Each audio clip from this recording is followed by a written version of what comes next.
What what was that, man? Who's kiddo? That was. Alright, what's up, Cloud Gamers? Welcome to another CGX cast. This is episode number 47. We have some stuff to talk about. It's quite interesting because talking about this, we were just having conversations and certain things came up that we just include in show notes. So this is kind of like an improv podcast. So it's gonna be quite interesting to see how it all plays out.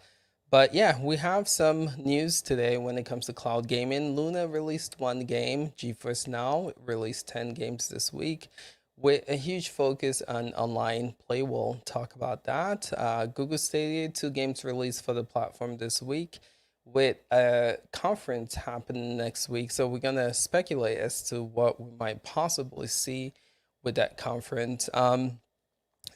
Who else? Xbox Cloud Gaming is what it's called now. Just certain games released, no big news from them. But the biggest news I would have to say is the PlayStation Now platform. We God of War coming back permanently and Red Dead coming to PlayStation Now, but not for not for the cloud, just for consoles. And again, we'll get into all of that as well. So much to talk about. But yeah, let's get into it. See who's in the chat and say what's up to you guys, and then we'll introduce the panel. So Zero Gamers, what's up? Makers of Chaos, how you doing? Dan C, good to see you on here, my dude. It's good to see you all here. All right, so let's check in with the panel, see what you guys are up to, see what you guys have been playing and what platform you guys have been using. So to get started, Duncan, how have you been, sir? What have you been playing and what platform have you been using? This week or so, I've been primarily playing on GFN on my Shield. I've just fell in love with that again, and I think it's just absolutely amazing. I, I've been playing a farm game, which is going to be remaining a secret. No, it's not Farming Simulator. It's a different farm game. There's a series coming out by us in the coming days and that. I've been playing some Half-Life 2. I've playing some Far Cry 3, and I've just been having a blast, and I've been playing the game, which is taking Steam by storm. And I know Hell Monkey has been playing this as well in the Power Wash Simulator. Absolutely brilliant. It is a game where it's like therapeutic is I think the word I used before, and it is just such a relaxing. I don't think I'm not as good as the professionals, but I am really enjoying that, and it's absolutely. I think it's one of my favorite pickups from the Steam sale. So I've I've been really enjoying playing in GFN and Fire the Shield. I think there's some. I've messed about with some settings or something because the games are just looking absolutely. They're popping. Absolutely popping on it. I think I had my settings all wrong, and now it just looks absolutely magnificent. Yeah.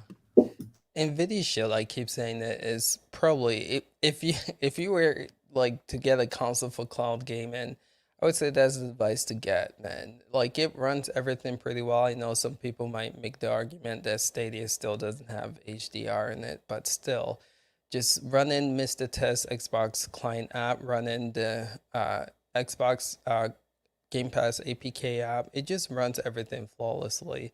And then you have the AI upscaling, man. It's such a dope device for cloud gaming. So good to see you enjoying it, man. It's awesome. Cool, cool. GTP, what's up, man? How have you been? What have you been playing? What platform? Oh yeah, man, I've been good. It's going to be a little boring for everybody on the gaming side this week. I did about a week of cloud only, where I was bouncing around to a bunch of only different games. I talked about that last week. But I just had the worst urge to go back to Halo multiplayer, so I Ooh. just went back to the Master Chief Collection, XCloud PC and Series X, just jumping back into multiplayer on that. I guess I got the Halo itch in the past 3 or 4 days. That's what I've been doing. I'm probably about done, and I'll move on to something else. But it's just been a lot of fun to get back into that again. It's been a few years since I Yeah. really got serious about messing with some Halo multiplayer, and it was great. It was a ton of fun. I sucked, and it was great. So I'll have to work on that again. But Did you play it via cloud? I did. So the campaign plays fine in the cloud, but multiplayer's still got a ton of issues for Yeah. me. We know that game is supposed to be running on the new blades, and from loading and stuff, it definitely appears to be. But the latency in multiplayer for that game is not near as good as what I'm getting in like Gears or Dirt 5 or other stuff. So they Right. definitely got some work to do there on that one. But so mostly Series X and PC for that, but in and out of the cloud because I keep thinking maybe the next time I boot it up, it's gonna feel snappier. You know what I mean? So I keep Yeah. going back and trying it out. True.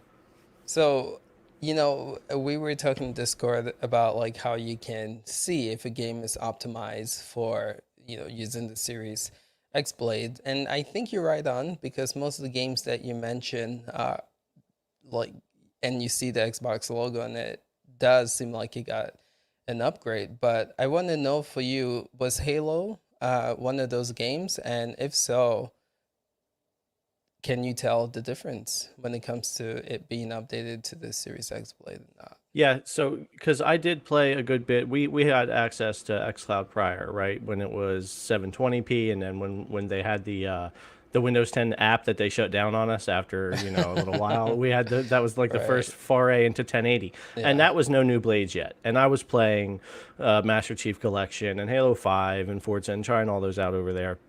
So I can definitely see and feel the difference. It's still way better than what it was, but it just doesn't run as good as some of the other games that are for me like really spot on. Like I've told people a lot that for me, Dirt 5 in particular is one of the few games that has better latency than Stadia for me in that particular game. But then I'll jump over to the Halo Master Chief Collection, and it's horrible on the multiplayer.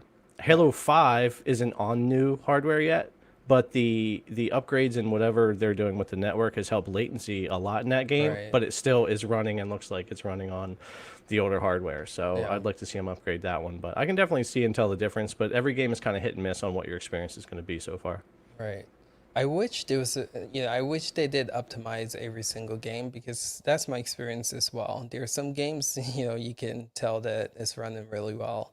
And then there's some games that are still kind of struggling. So I I hope that they do upgrade every game. But yeah, right now it's hit and miss, like you were saying, for sure. Cool, cool.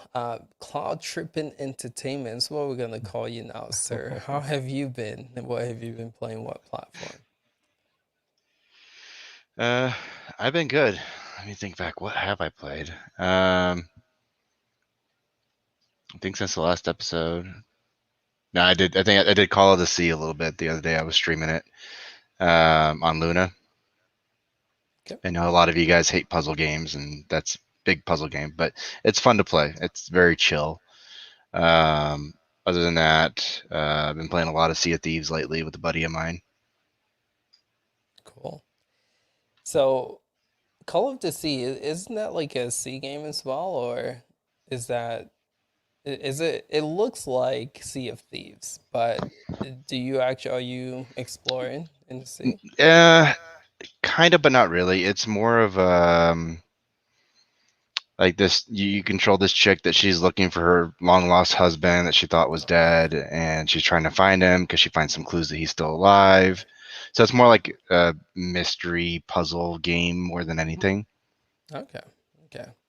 Cool, yeah. Probably never gonna touch that game, but I'm glad that you having fun with it. Puzzles, man. I'll do puzzles, but I like puzzles. yeah, yeah. We cool, man. Gamer TV, sir. How are you? What have you been playing, sir? On what platform? I'm good, man. Um, I've been playing a lot of Rainbow Six, Ooh, and I'm bouncing all over the place. I'm on Stadia with it. I'm on XCloud or Xbox game streaming. Um, I don't know if I'm addicted to the strategy of it all or just dying over and over and over again. It's tough.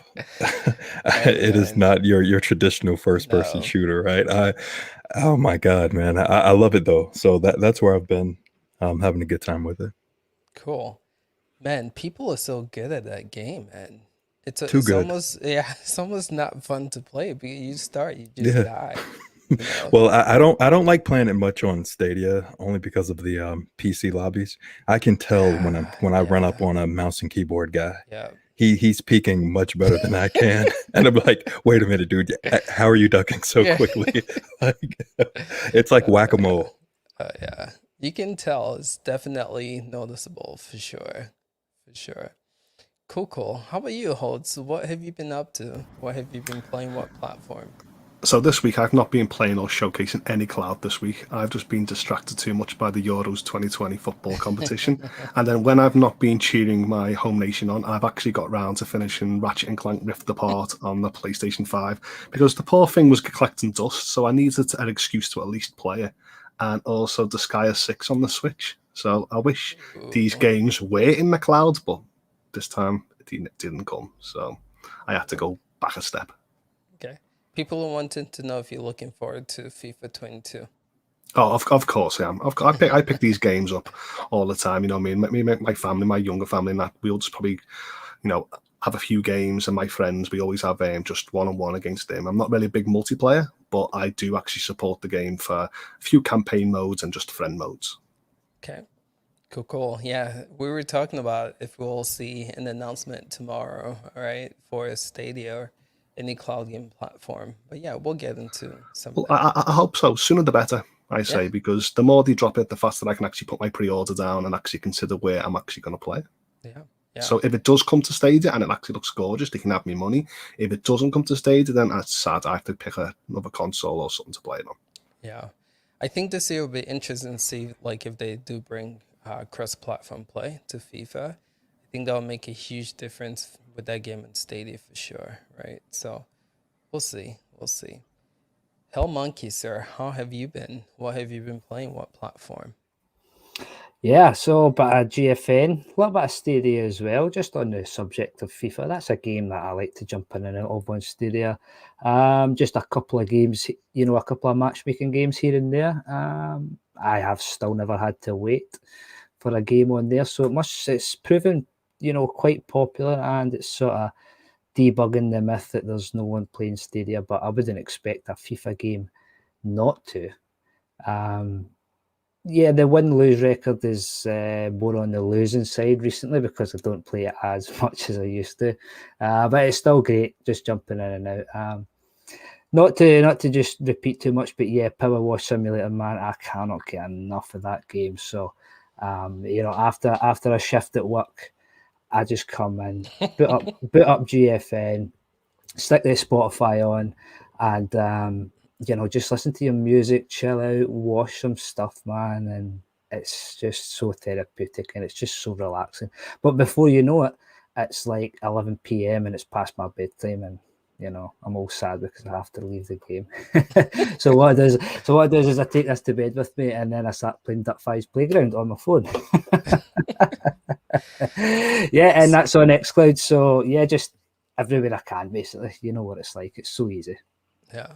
So after work, you go back to work with Yeah, yeah. the Gotta oh make that man. money. You guys in that game, man. Gotta check that out. Seems like it's getting a lot of y'all's time. So cool stuff overall.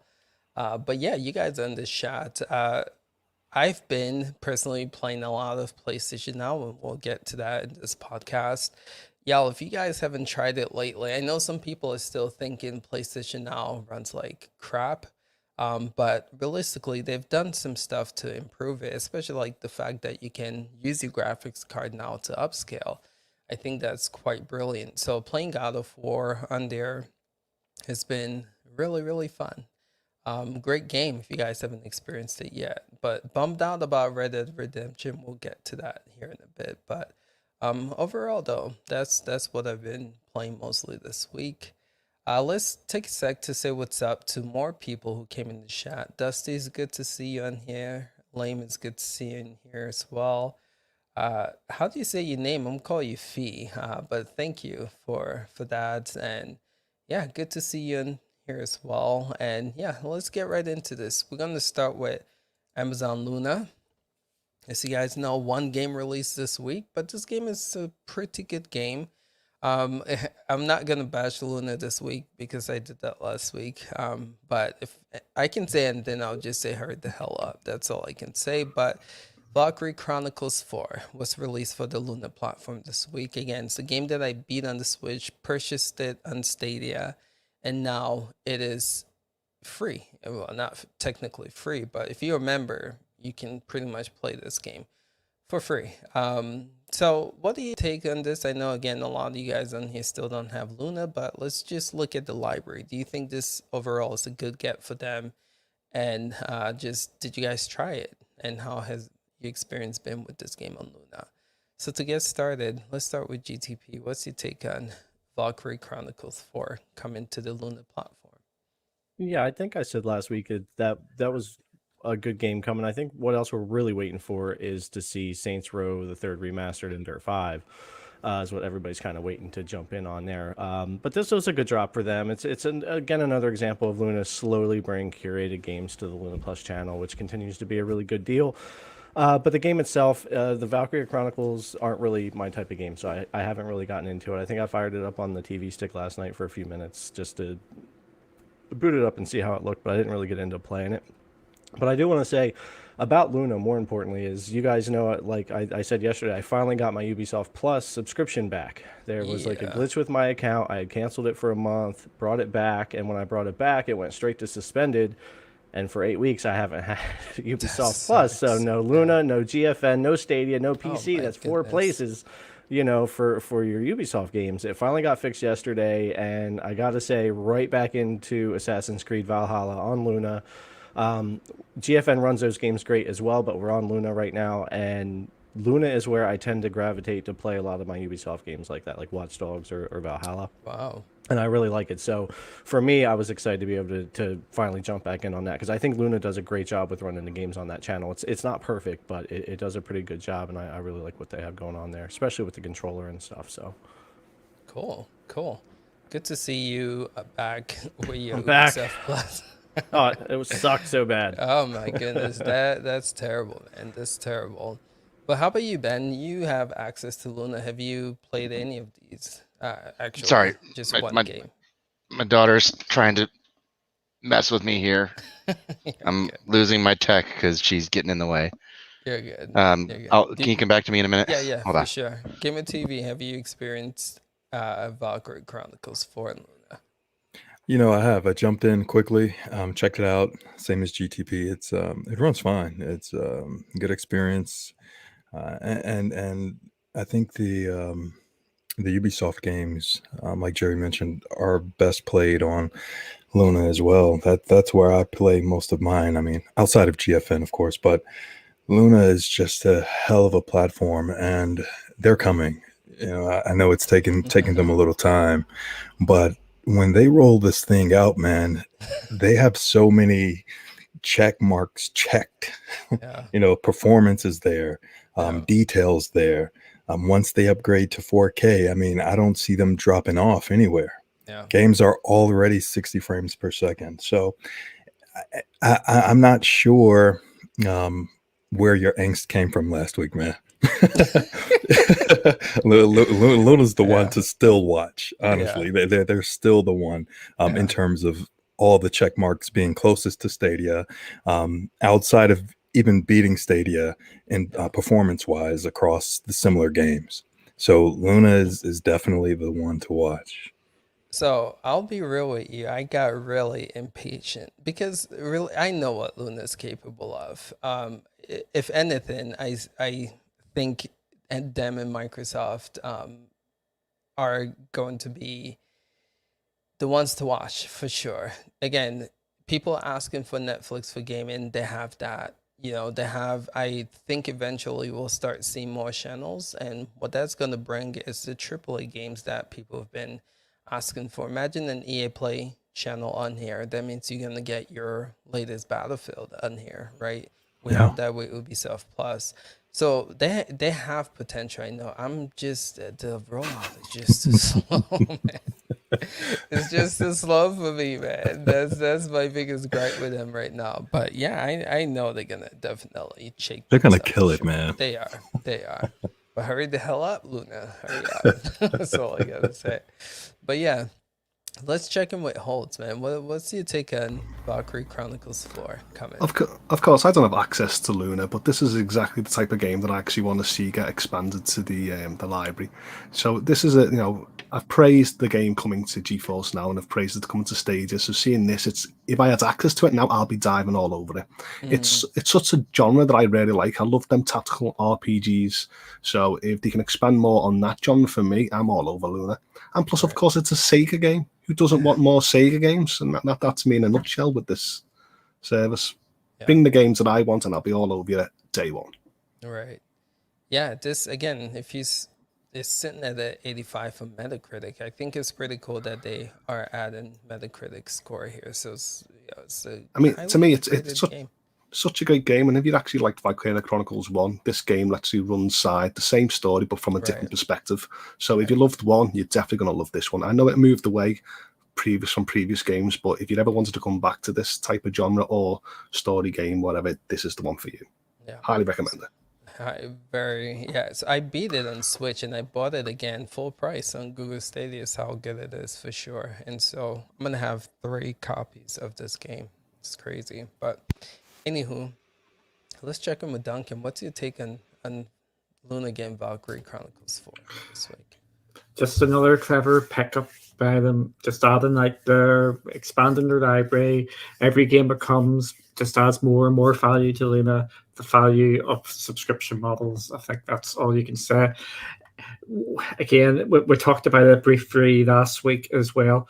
It's just really interesting that there's so much crossover between all the different platforms, and this is another crossover game. I think Luna could be, hopefully, let's touch wood here, be worth watching next week, because we're 10 days away until New World comes out in beta. So I don't think it's going to happen for the beta, but I'm hoping it happens, that we may see that pop on the Luna for a bit, for people to give that a blast. Because we know that the New World artwork and stuff is on Luna, ready to go live at some stage, because that was leaked many, many moons ago. So that's what I'm hoping we're going to maybe hear out from Luna next week, is New World beta is hopefully coming. Yeah, they need to expand. Can't stress that enough. I see someone in the chat saying that too, who said that. Any idea is asking when it's come to UK. I don't know, but again, they need to come soon. And New World again is coming out in 10 days. Wasn't aware that it was that close. So let's see again what happens with that. Hopefully they get that rolled out to more countries. Didn't Luna get the request access button in the UK not too long ago, like a month ago or so? Yeah. So I mean, that I would say it should come by the end of the summer, most likely, just based off from that. Yeah. Well, we'll see. We'll see. Monkey, do you got anything to add with Valkyrie Chronicles coming to Luna? Yeah, no, not my sort of game, but when you see the Metacritic score, if we're going to go by that, and then obviously Holtz, who we respect and cherish his thoughts of these types of games. Yeah, I take a word for it. It's a good one, and yeah, they're just adding to that library. And just on the subject of when Luna's come to the UK, yeah, I requested access about a month to 6 weeks ago. I would say 4 to 6 weeks, give or take. That's, I don't know for sure. I'm just guessing here. I think it's going to release into more areas when New World launches fully, which I think is the beginning of August that the full game is supposed to release. So I would go for that for a pretty reasonable time frame, I would say. So fingers crossed. I really want that controller. Is that all you want, the controller? Yeah, no, I want to see how good this cloud controller is, because it's got all the makings, and Jerry, you've done a couple of good videos with it as well, at how seamlessly it switches between, and I just think that's just absolutely amazing. And yeah, plus I've got some games on there that I would definitely try out if I got the chance. Cool. All right, so I think I got everyone with Luna, right? But I'm looking at these polls, man. And again, we have 45 votes. PlayStation has 31%. Now, this is which platform had the best news this week. Stadia is at 29%, GeForce Now is at 11%, and Xbox Cloud Gaming is at 29%. I find it interesting because Xbox Cloud Gaming hardly announced anything this week, but let's keep going though. Let's talk about GFN.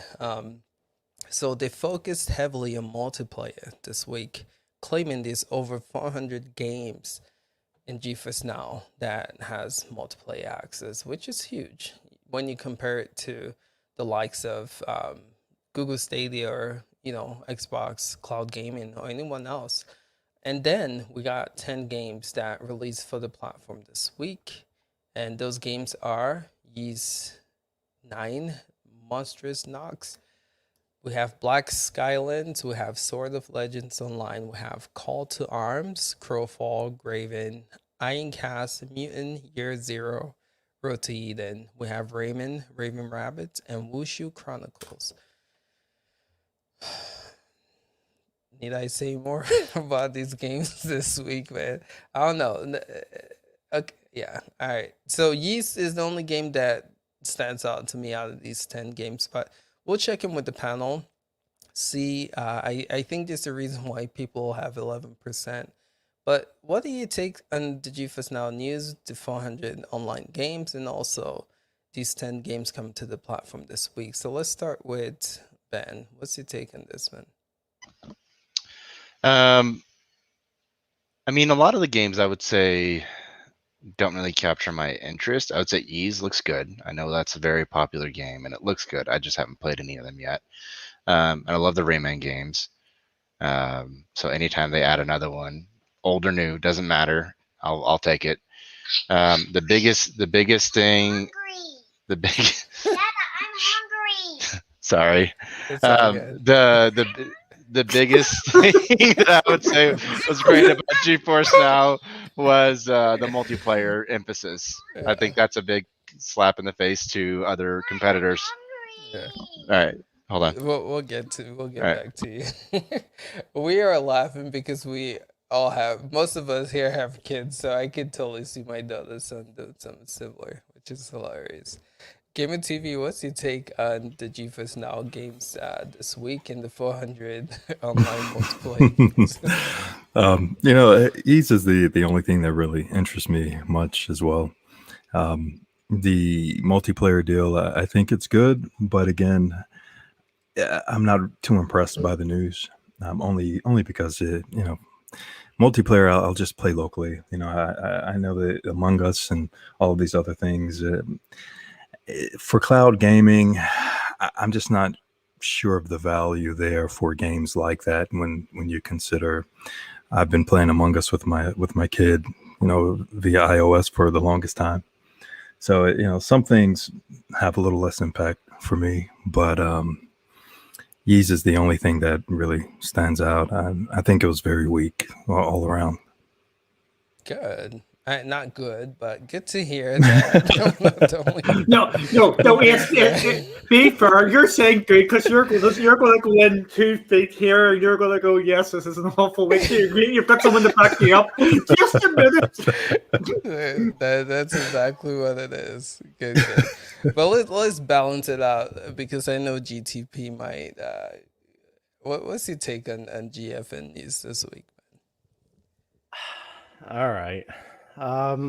Look, it's slow for games in July and August, so a lot of credit for what they did to put together the idea of there's like 438 multiplayer games, including ones that you're not worried about latency and stuff like Rift and other MMOs, and there's a ton of games in there for people to jump into. I don't think that's like big news though. We know there's a ton, approaching 1,000 games and 438 multiplayer. Bringing 10 games again, consistency is always good. But again, I'll agree with everybody. There's nothing big there. I'm surprised more people aren't jumping on to Swords of Legends Online. That's going to do really well on Steam. It's going to do really, really well on Steam. No? You don't think so? Yeah, we got to let... All right, I want to hear what you guys know about that I don't know. Because, right now reviews are good for it. Yeah. And I thought everything was going to... As far as like the PC people that like to jump into those MMORPGs, I thought that would take off on there. If it's not, I definitely want to hear what's going on with that. Black Skylands. is one that I told people that if you can support that developer, pick up that game, $17.99 for it. It's a top down. It looks really good. I've already bought it, but I haven't jumped in and gave it a shot yet. So overall, nothing major this week, but kudos for trying to shine a spotlight on multiplayer, trying to do something during a slow time, and continuing to be consistent and bring us 10 games, bring us day and date releases, and having East 9 on there is a good one as well. Yeah, agreed. Now you guys Okay. tell me about this Swords of Legends, because this Go should be ahead. taking off, Yeah. and from what I understand, it is, but I want to know why it won't. Yeah, Monkey, go ahead. So just to be fair, Chief is having a good old time with this game, but from what I'm hearing, your experience is different. So you can share about your Yeah. experience.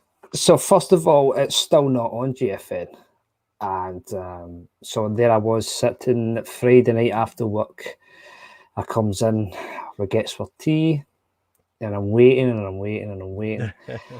And it gets to 8 o'clock and I still haven't had a shower. I'm like, right, okay, I'm just going to download it in max settings. If I come out the shower and it's on GFN, I'll just play it on GFN. It's still not on GFN, so I jumps into it.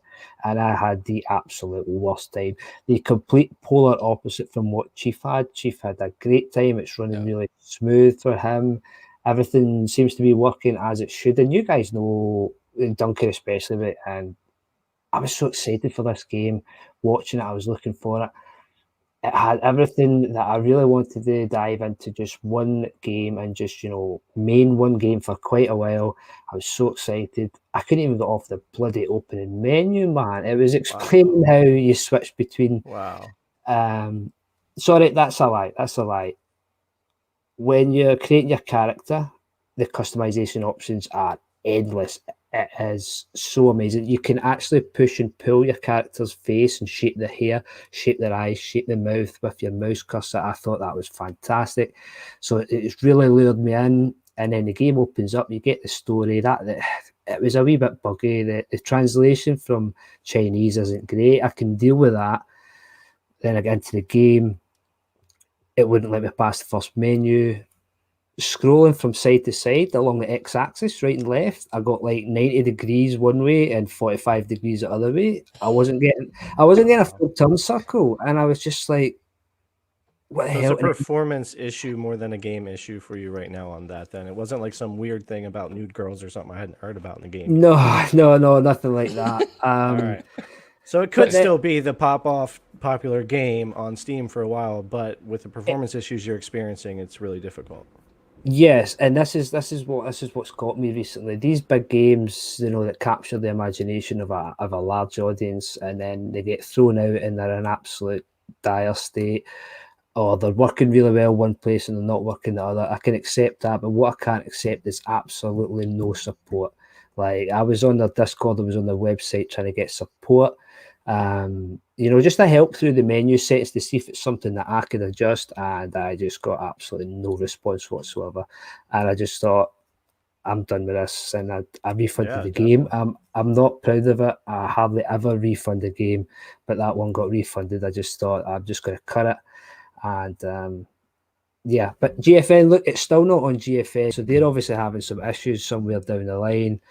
Can we talk about that real quick? Yeah, because this happens a lot, and I hadn't it's- even checked GFN for it because I haven't bought it yet. So now I might not buy it. So that's why I was so interested, because this game, if you watch the trailers, if you read about it, if you look at the anticipation, this game had the potential to really jump off on Steam, and that's why I had it. But I hadn't bought it yet or tried it, of course, since launch a couple days ago. So yeah, I'm unaware of all this. This is all new to me.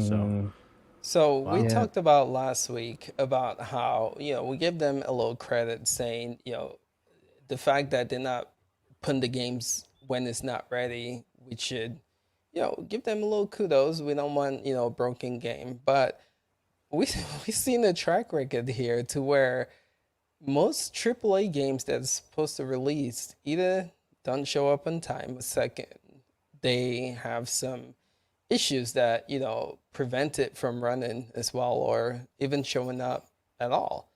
So this is an issue, man. Yeah, on that, for me on Steam, when I came home and I booted up Steam, it's told me that the game released 8 a.m. my time, and it is now, God, we're past 10 p.m. on the Saturday. and it's still not here. We don't know why. There's no feedback from GFN themselves. Even if they just put out some sort of tweet, on the status page, it's taken longer than expected. Please bear with us. It'll be up as soon as possible. But we don't even get that, which is a little bit disappointing. Especially when, like we've said, this is a big game that's captured a lot of imaginations. People are waiting on it, and we're just left waiting without any sort of time frame. Yeah. So if y'all are watching, let's do something about that. Again, we come here every week, most weeks, and it's the same issue. Hopefully, I don't know if it's from the dev, I don't know if it's from GFN side, but it's an issue. So Duncan, let's get to you, sir. What's your take on the GeForce Now news this week? I just think it's been, it's more in the GTP, but before I go into it, I'm just saying I'm hungry as well, so I'll just speak for everybody here. Yeah, no, I think it's a Miami. It's solid enough, bringing games consistent, nothing outstanding, and I don't think it's a complete washout because when I was going through the games, I would give a lot of these games a try at least if they were on offer or free or whatever. That game has just went out from my head. The 2D one, which are in airships, looks a pretty cool sort of game, which I wouldn't actually mind giving a try. Black Skylands. I actually bought that one, Doug. I grabbed it, so I'll be trying it out. Yeah. Yeah, that's the one. I think that really looks a real interesting get there, and I have got my eye on that one. I don't think it's a good week. I don't think it's a completely rubbish week. I just think it's the worst thing to be a forgettable week. I think it's I think that is more for me anyway. Again, if you're talking other platforms, if other platforms brought all these games one week, you would say it's a pretty good week. Again, it's the GFN problem. You're right on that, because again, Stadia which we'll get to, release 2 games this week, and one of them was Ys 9. I keep saying 8, but 9. I mean, this has it plus 9 more games, right? So again, if Stadia would have got this list of games, people, especially like Raven Rabbits, I mean, this would have been huge for them. But yeah, I mean, to put in that perspective, you're right. I just want to add on 2 wee things because I think we haven't mentioned it. Ironcast is free on the Epic Games Store. Go claim that. Also, the Bridge Constructor, The Walking Dead, is also free, and that's also available on GFN. So it's worth checking them out. But again, this is what GFN's big problem is at this moment in time. They have set their standards so high. If they have lower weeks, it's not as good. For them, it doesn't look good, but for other platforms, it would be amazing. I think that sometimes we have to take that in balance. Cool. My monitor just did something funky. I was trying to share the screen, so I don't know what happened, but hopefully, all right, I'm not frozen. Cool. But thank you, Duncan, for that. Again, it puts it into perspective, right? That, I mean, Stadia got one of these big games and then just one other game. And yeah, we got that game plus 9 more. So I think this might be a GFN problem this week. But let's check in with Holst. Did we get to you about this? You can get to me now, but guys, panel, chat, it's a record today. 4 games I wanted in GeForce Now this week. It's amazing. When else do I actually, praise GeForce Now? But to me, I'm happy to see Ys 9. I'm really looking forward to following this protagonist, adult Christine, again in another self-contained story. I actually love seeing these games come to GeForce Now, day and date, and these characters and these stories is what I love. So, I'm definitely going to actually buy Ys 9. I'm going to do a coin toss, see if I want it on Stadia or see if I actually want it on GeForce Now. And of course, another game that I was really interested in was Swords of Legend Chronicles. I really want to see all this beautiful Chinese landscapes and architectures. I really love all this high action, acrobatic fighting in the air, like something out of Crouching Tiger, Hidden Dragon. I want all that. So to me, I really want this to succeed. It's a shame that I've just heard Hellmonkey saying it's not really working for him. So I'm going to sit back a little bit, but it's something that I really want to get my hooks into. And that's the same with Wushu Chronicles. I just really want all that Chinese lore and all these new places that I've never seen in MMOs that I've played previously. Yeah. And of course, the fourth game I was going to mention was Rayman Raven Rabbits. If this was, I know it's like 15 years old and it's a Wii game, but if this came to Luna, like No More Heroes or Wonderful 101, I'll be praising it. So for that merit, me praising previous services, I definitely have to give GeForce Now a thumbs up for bringing a game that I used to play years ago. True. So when I saw this Wushu game, there's a game that Chief showcased a while ago. It was made by a Chinese company. I thought that was a game and I was freaking out, but it's not it clearly. But yeah, good take on that holds. Anyone else that we didn't cover?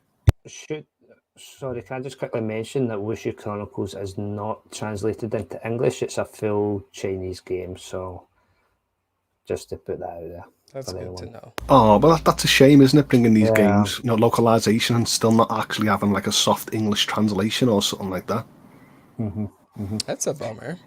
And also, don't let my my opinions and my experience of Swords of Legends Online put anyone off, because Chief ran it on Shadow and locally on his 3080, and he's having a great time with it. So yeah, he's having a good old time. All right. So anything else with GFN? And if I go ahead. I was gonna say it doesn't have to do with GFN, but I know Isasi text. He was saying he wanted a child's perspective of cloud gaming. I was just gonna mention, since you guys heard my daughter yelling in the background, her favorite games on Stadia and Luna are Monster Jam, Steel Titans, just to answer you guys' questions, and the SpongeBob game on Stadia, and then Ukulele on Luna.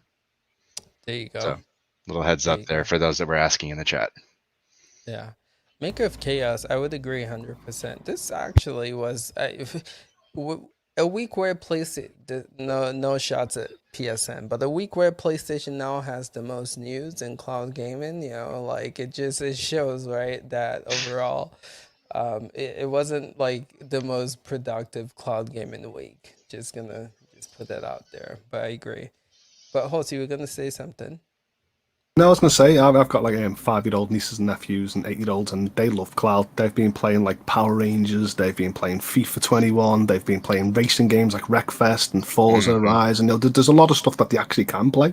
And I hope this live, there's a lot of games that I would like to see support family going forward, like the new Paw Patrol game or Digimon Survive. I hope like companies like Bandai Namco actually do support the family titles and they come to these cloud services ASAP.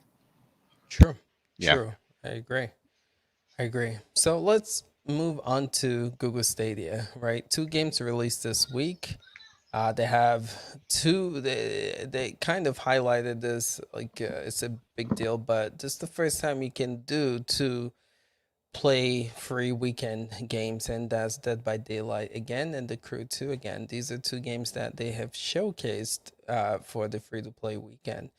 But I think it's good that they put in multiple games. I hope that, again, as time goes, that they continue to do that. But then 2 games released this week: Bloodstain, Ritual of the Nights, and Ys 9. Again, Monstrum Nox. Can never say that. But Bloodstain had some issues with pricing at launch, which they fixed. But let's talk about that real quick. Then we'll go to our prediction with the event coming up next week for Stadia. So just gonna open this up. What's your take on Stadia news this week? We'll start with GTP here. Why you choose me to start with Stadia? Yes, sir. That was interesting with Bloodstain Ritual of the Night, because everyone's like, "Is it going to be $57.99 US?" I'm like, that's a really odd price to put out there, isn't it? Yeah. Especially when it's like it's been $39 since launch, and I think I got it on sale for like $8 or $9 before, so that was crazy. Everyone was freaking out, but then they did correct that. I believe we did get back to our $39.99, but that's not the kind of thing you want to initially put out there. I played through Bloodstained Ritual of the Night. It's a game I waited a long time for to play. It barely. I would rather pay $29.99 for it, honestly. But yeah, nobody was going to pay $60 for that. And like we've said for GFN East 9, it's really cool that some developers are seeing the opportunity in cloud. So when a game's coming out, they want to put it in more places for everybody to play. And I think that's what you're seeing when we say you see a lot of parity in games hitting like all the cloud services at the same time. And I have said before, I don't believe that's 3, 4, or 5 companies all knowing what each other's doing and doing the same thing. I think that's the developers that are comfortable with bringing their games to cloud, and they reach out and they make it happen everywhere. So a couple of great games for this week. Anybody who's like a Stadia only, or you haven't played Bloodstained, it's a good game. If you like Castlevania type games, even from the creator, you're going to like that game. So it's good grabbing. Ys 9 is, I've only played like 4 or 5 hours of Ys 8. And that's the only one of those games in the series I've played. So I don't know if I'll grab this one up or not, but not bad for Stadia on those two games, definitely. The free-to-plays are good. They did that because everybody did that. And I don't know if that was more developer-controlled or Stadia-controlled, but you could play The Crew 2 and Dead by Daylight free on PC all weekend and everywhere else, too. So GFN. Cool everyone could GFN, yeah. When I say PC, that's GFN. No, but yeah, on GFN, too. So that was really cool that, you could jump in and do that. I'm still trying to get some recordings done before all the free stuff goes away. But with Ubisoft back now, it's making it a little bit easier. Yeah, cool. So, I'm having some technical difficulties now. What's going on? Ever since we started today. Yeah, you see that. Are you noticing it? No, I'm not seeing any. I don't see it from here. I wonder if my son is like unplugging my Wi-Fi, plugging it back in. She's messing with you, man. Right? Seriously. It's like you're trying to cheese Crota in Destiny. I did that, by the way. Yeah. Oh, yeah. We did it all the time. That's awesome. But yeah, let's move to Holtz. What's your take on the Stadia news this week, man? Well, of course, I'm happy to see these two games. I mentioned before that I might actually pick it on GeForce Now or Stadia, but this game is coming from one of my favourite developers, the Nippon Ichi software company, which actually does the Disgaea games. So me seeing this actually publisher come to likes of Stadia really excites me. So I have to put my money where my mouth is. Maybe not this week because I'm a bit distracted by a lot of other stuff, but I will actually definitely pick this game up because I don't feel like, just like Cold Steel, I don't have to feel I have to do a continual storyline from one. These games are usually like self-contained, so you don't have to play previous ones to grasp this one. I always loved the quirkiness and the character designs, the levels, and the game is only about 30 hours, so to me that's actually perfect for an RPG to actually dive in. So I definitely support East 9 coming to Stadia. And then Bloodstained Ritual of the Night, I do love my Metroidvania games. So when I seen this come to Stadia, I was like, yes, there's a game that I could dive right in, slay some demons, get some abilities, explore the castle, and find out the story. Really interests me. And people are comparing this game to Castlevania Symphony of the Night, which is one of my all-time favorites. So seeing something like a spiritual successor to that game come to this service really excites me more. True. So just to give you guys a heads up, based on my experience, again, this might be different from you, but I beat Ys 8 and I got really far in Ys 9. And if you guys were wondering which one to pick up, you hopefully should have got Ys 8 for free as a pro member, but I do feel like Ys 8 is a better game overall. So if you guys are on the fence, which one should I pick up? I would say play Ys 8. I know the stories are not, meshed in together, but most people will tell you that's a better experience than 9. But yeah, awesome. I'm glad that this makes you happy, man. It's pretty cool to see again people getting excited for Stadia news this week. Duncan, what's your take on this? We did GTP, right? And then Duncan, what's your take? This week in Stadia is as Stadia does. It's what's wrong with what did Stadia do wrong now? Yes.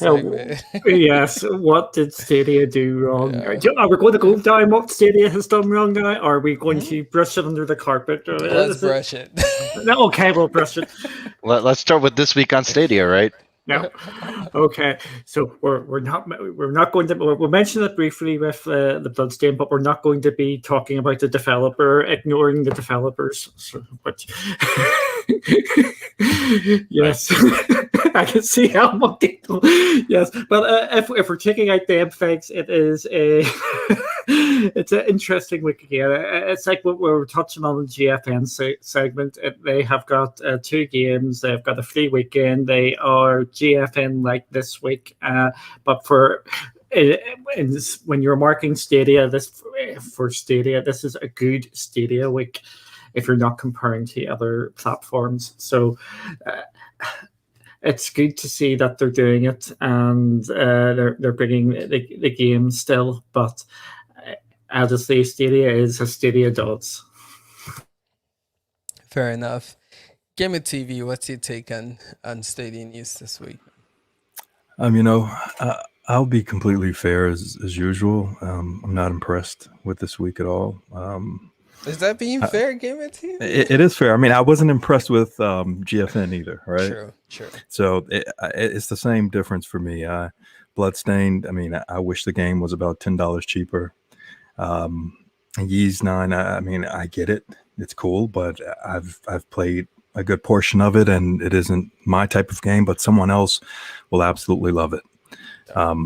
That's why nothing excited me this week for Stadia. Nothing kind of encouraged me to boot up my Chromecast, or pop open the browser. Nothing did that.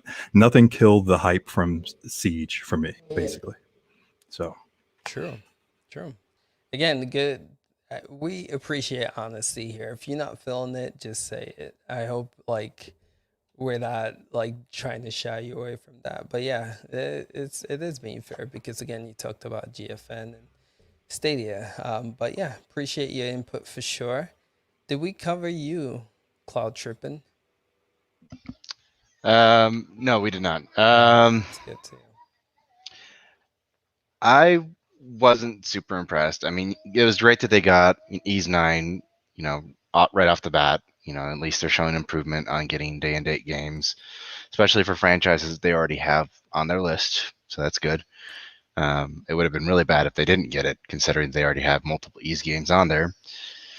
The price fiasco, I think is kind of hilarious because it felt like my theory about. I tweeted it out, basically I was like, Phil Harrison was probably, hey, don't forget, Bloodstained comes out next week, and the engineer comes in at $459 on Friday. Say, oh crap, there's a holiday. What's the price? I'll just shoot south to 60. That's what most games are. Whatever. That's what it felt like, because it's as soon as the holiday was over, it's like, oh, well, no, that's not the price. But it just felt very lazy and like they didn't check anything. But I don't know. To me, that was funny and terrible at the same time.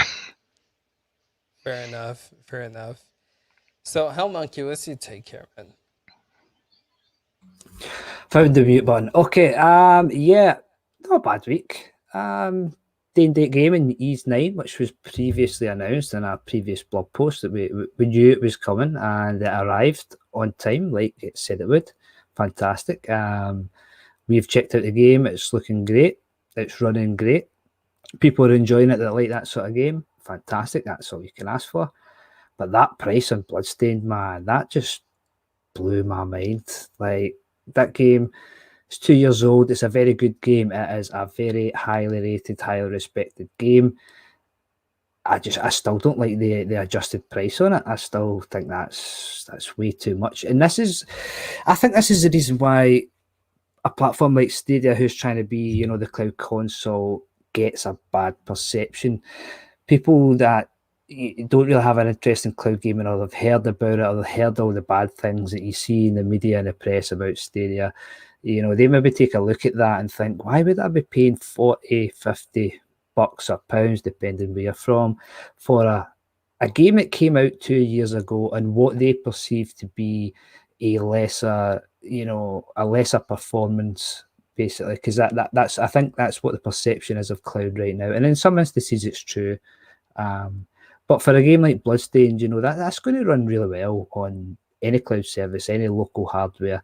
You're not looking for your 4K 60 in a game like that, like you would in a first-person shooter sort of style of game. So I just think that goes against the already bad perception people, outside of cloud gaming have on the subject. And I'm really not happy about that. I'm more interested in the game updates. The Destiny 2, Solstice of Heroes. That's running until August. That's free for everyone. That's fantastic. And the guys that like your Watch Dogs, whether it's with Ubisoft Plus or you already have the game, that's coming in about $15. That's a reasonable price, I think, for an add-on to a game that a lot of people seem to be enjoying, even though it's not my thing. And that's as fair as I could be. Okay. Fair enough. All right.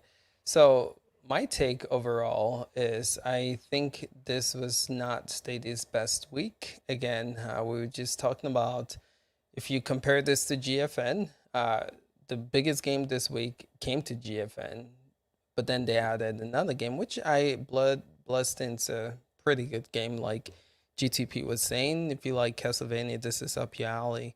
But then that price tag was scary as hell when that was the original price tag. But it's good to see them actually change it, and I feel like the price that they put it at is good enough. But overall, not the best week.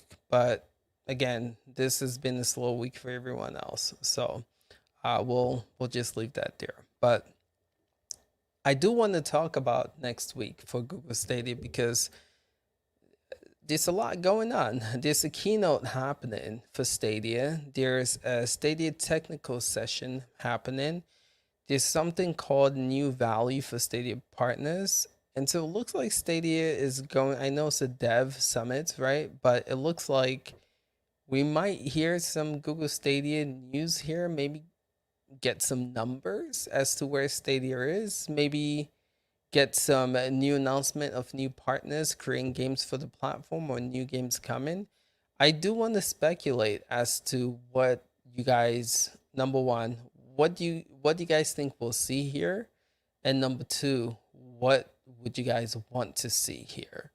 Right? So two separate questions. So let's open this up to Duncan. What do you think we'll see here? And what do you want to see here? What I think we will see there is smoke and mirrors, and we'll see a whole lot. Hell monkeys loving that and hating them at the same time. I think we're going to see a lot of talking and not a lot of showing. I think it's just going to be a whole dev thing. If you're going in there expecting major Stadia announcements, I think you're going to be disappointed. What I would like to see here, my number one thing I would like them to say and do, and I know this is going to go down really well, is they are going to come out and say they're dumping Linux, they're going Windows based, and they're going to just dump as many games as possible onto Stadia and just speed up the porting process. I know that is one of their talks. They've got 3 talks. They've got a keynote which is only 15 minutes long. Yes. It's not that long. And their whole Stadia thing is only an hour long. So I will don't be going in expecting an absolutely ton of thing. This talk here is for me probably the most interesting one, and the one I want to see the most from, because as much as we don't like saying it, bringing games to Stadia is time. It costs time and it costs money.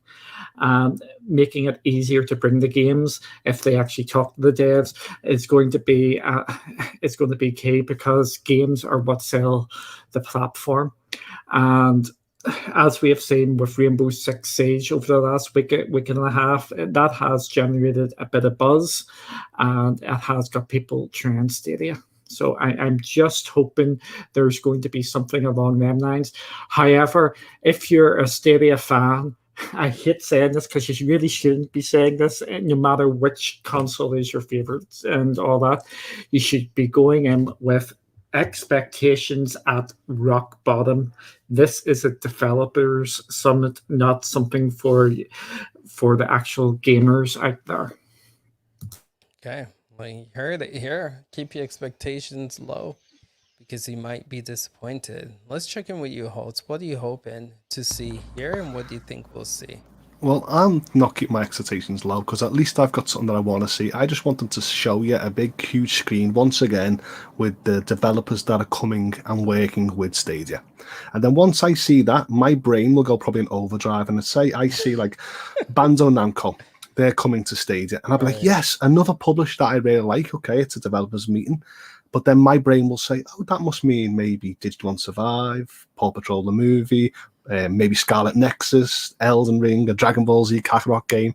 And then if I see Capcom, I'll be like, oh, maybe we're getting the remasters of Resident Evil and Street Fighter. And then if I see Sega again, I'll be going Lost Judgment and Demon Slayer the game.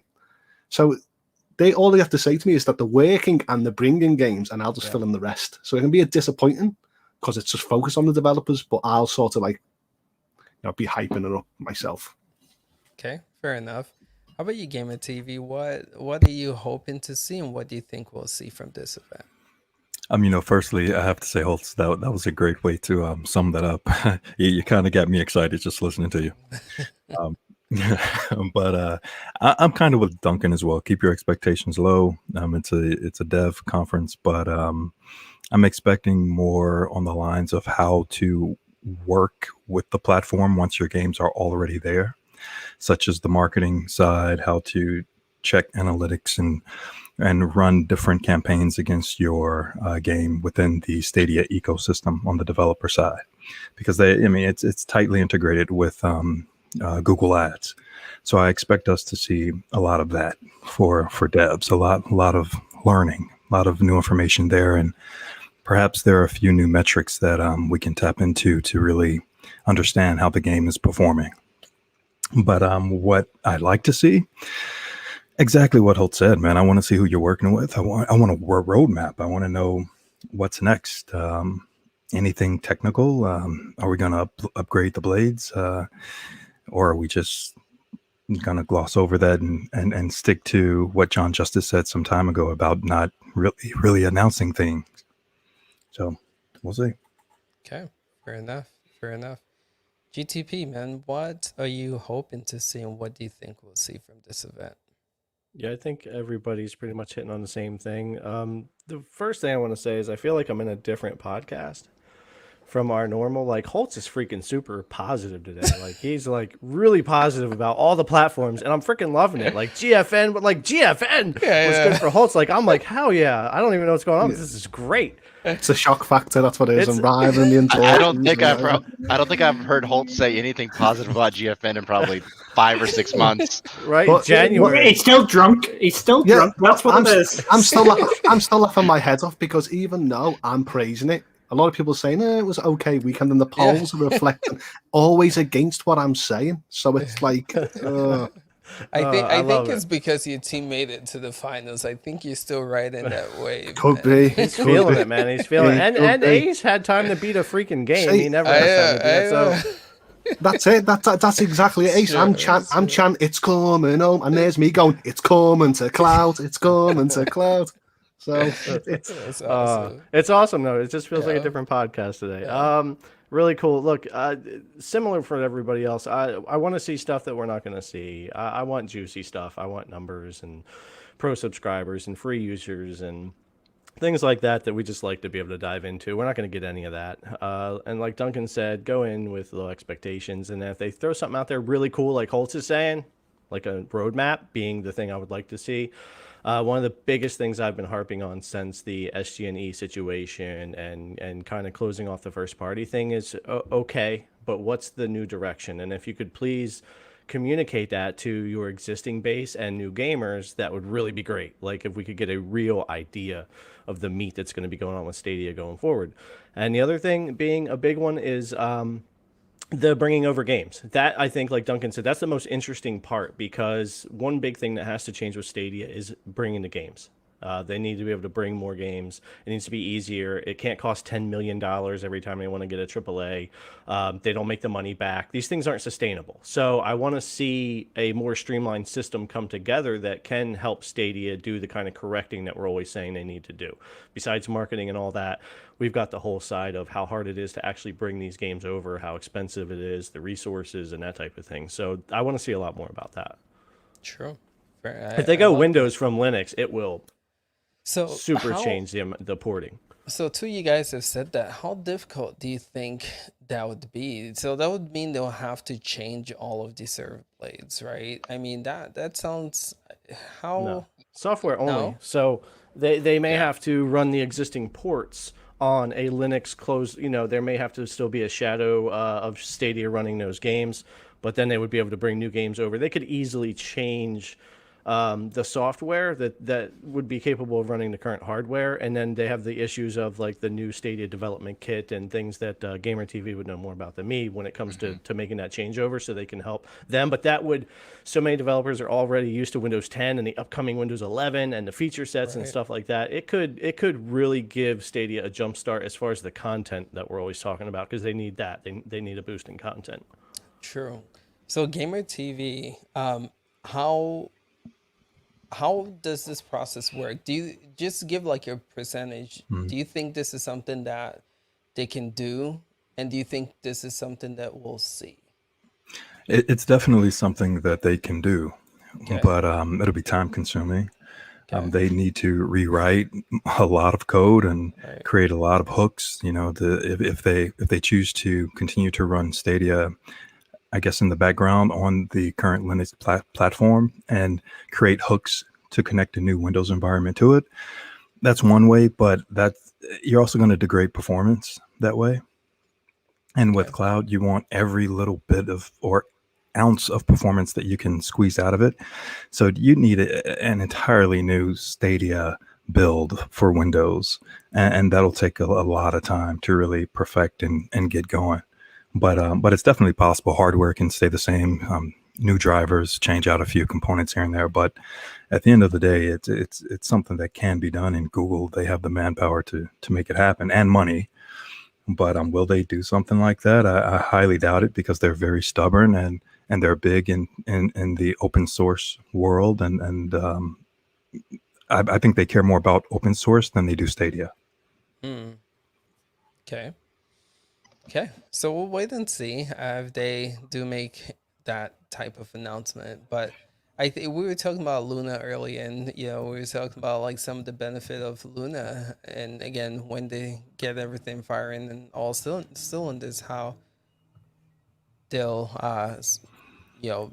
make a dent in the cloud game space. And them having Windows is a big one, right? It's huge. Being able to just bring games to the platform. Again, you've seen all these games and seeing it run as well as it does already, right, should show that when they come out of beta, man, being able to get games on there should not be an issue. So I pulled up the actual length of the talk. The Stadia keynote is 15 minutes. Why? What? Yeah. Well, So it's a developer conference. They don't need to talk about games. They need to talk about what's important to developers, not what's important to consumers. Dude, Yeah. why call it a 15-minute keynote? What the hell are you gonna say? Hi, this is Google Stadia, and this is Yeah, I mean, off you go, Ben. I think honestly, so like there was an article recently that I saw about the creator of Linux, the guy that started it, is fighting for its life for survival because nobody is using it anymore. Like the amount of people using Linux has degraded so much in recent years. They're pretty much Google is the only major company that I'm aware of that still uses a heavily Linux-based kernel. Everybody else has shifted to either Mac or PC. I mean, it's really hard to develop something for something like Stadia on a Linux-based platform. And honestly, most of Google's cloud-based infrastructure, from what I understand, is open source. It's on Linux or some version of it. And if they want to move forward at a faster rate, they've kind of got to start moving away from that. Everybody else is using, like Azure or AWS and stuff like that. And I know that they don't want to plug their competitors, but if they want to succeed going forward, marketing wise and performance and accelerating, keeping up with technology, then they need to start moving that direction. Interesting. Interesting. Mm-hmm. Okay. And the other talks are pretty interesting, we will say. The two other talks are this time porting and starting more time creating.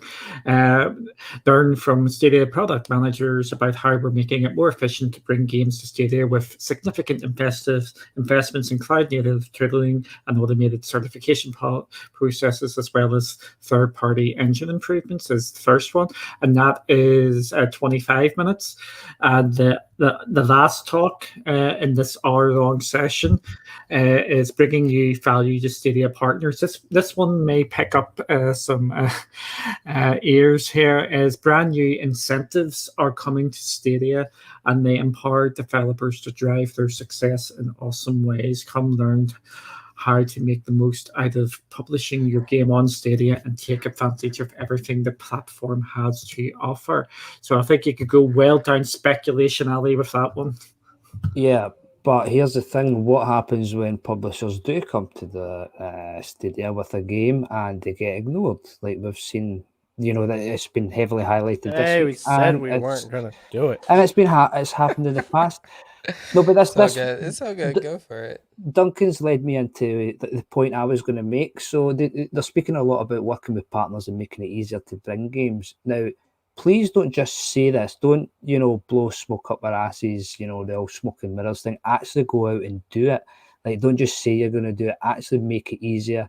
Stop ignoring people, because with the way the world is, social media, one tweet can affect and have an impression on millions of people. And Stadia was already in the the poor perception area as it is. They do not need that. What they need is developers coming out and saying, Stadia, look at Sky Climbers, for instance, this big game that everyone's looking forward to that's going to be coming out next year. The community got behind that. They really like the game. And from that social media presence, they managed to work together. And now Sky Climbers is going to be on Stadia. It's going to be on GFN. Probably won't be on Luna. So that's the opposite end of the spectrum. And so I just want to see them doing as they say they're going to do here. I don't know much about the software and the Linux-based things, but other guys are more up, know more about that than I. But on a social media front, you don't need this bad press. You can't say one thing and do another, because we'll pick up on it. That's the world we live in. Yeah. I mean, just to kind of just jump in quickly on that Stadia makers issue, and I'll show the other side of that. I mean, they probably have hundreds of indie developers, kicking their door down to try to get onto the platform in some way, shape, or form. So a few will be missed here and there.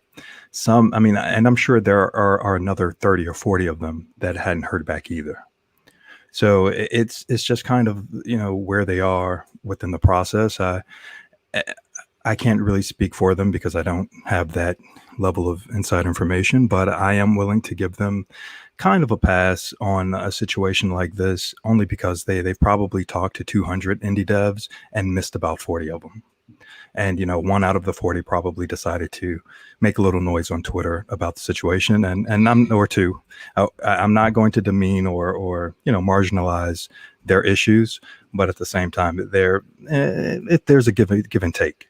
I mean, I have clients that I didn't even know they've reached out to me until months later. I checked my backlog of emails and like, holy crap, out of the 50 clients that I work with, I missed 5 of them.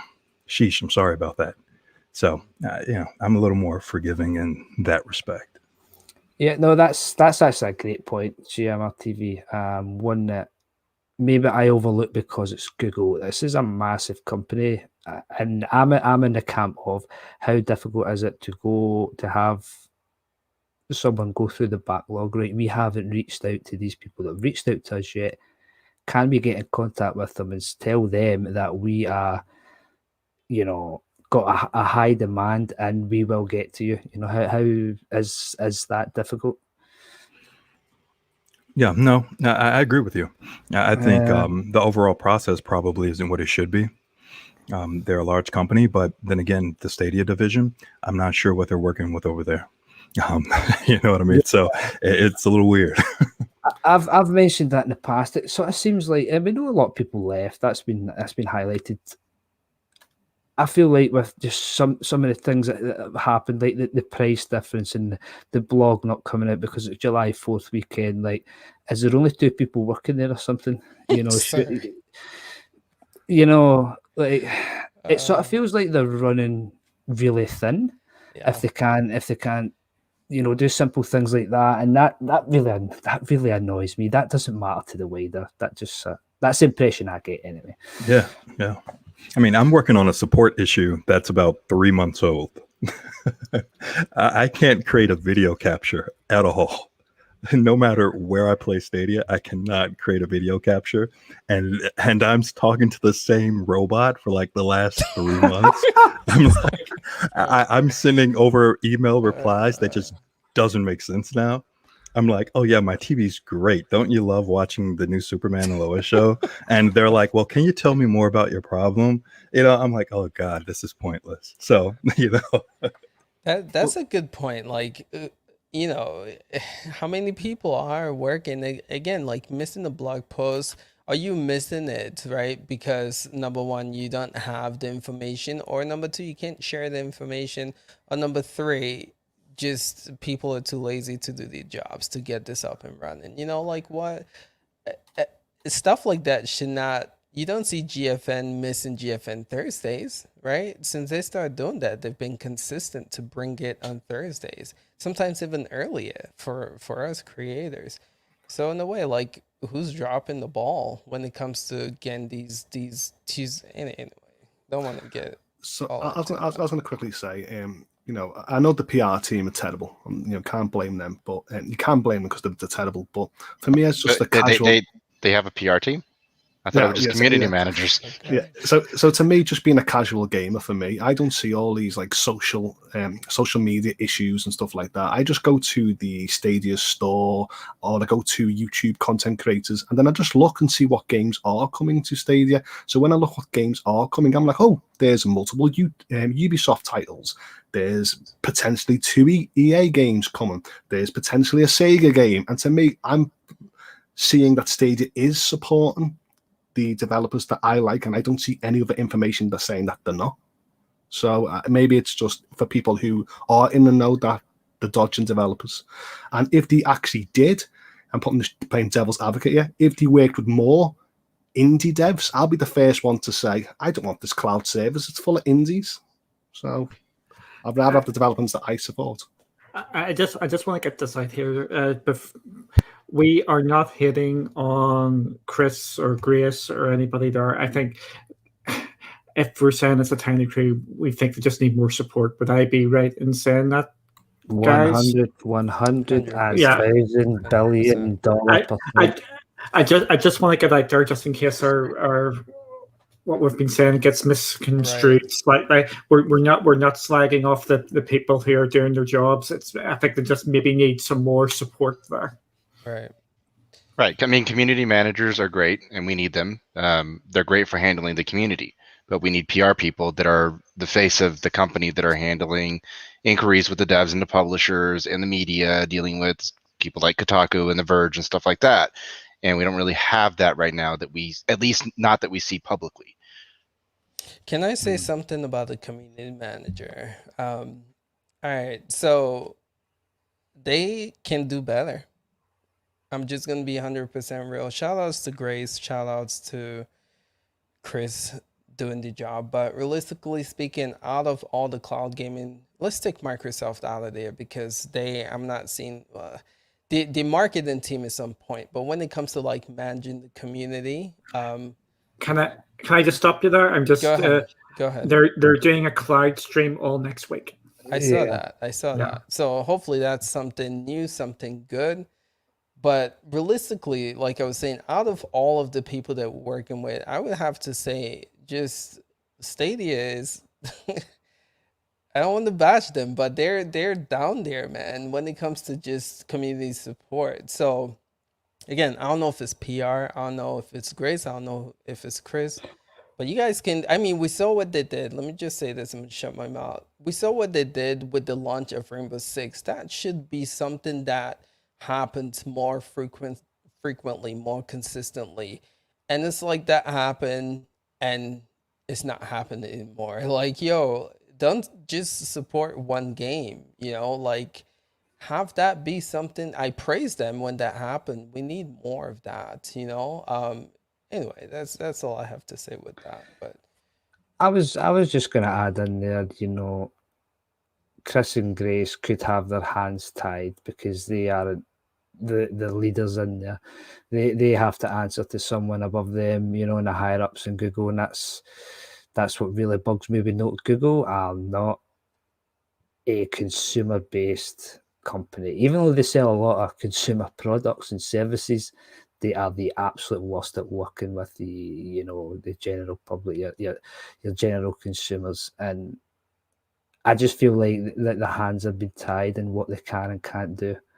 And since Shaka's came in, that we seem to be seeing some changes, in the community front and the PR front, and the social media front, which is great. And long may it continue. I just hope they get to take the reins off and they get to be more creative. Let's do more, community events. Like let's let them run live streams on, the Stadia YouTube channel. Like, why aren't they doing crowd playing, crowd choice things and all that on there, and getting involved with the community?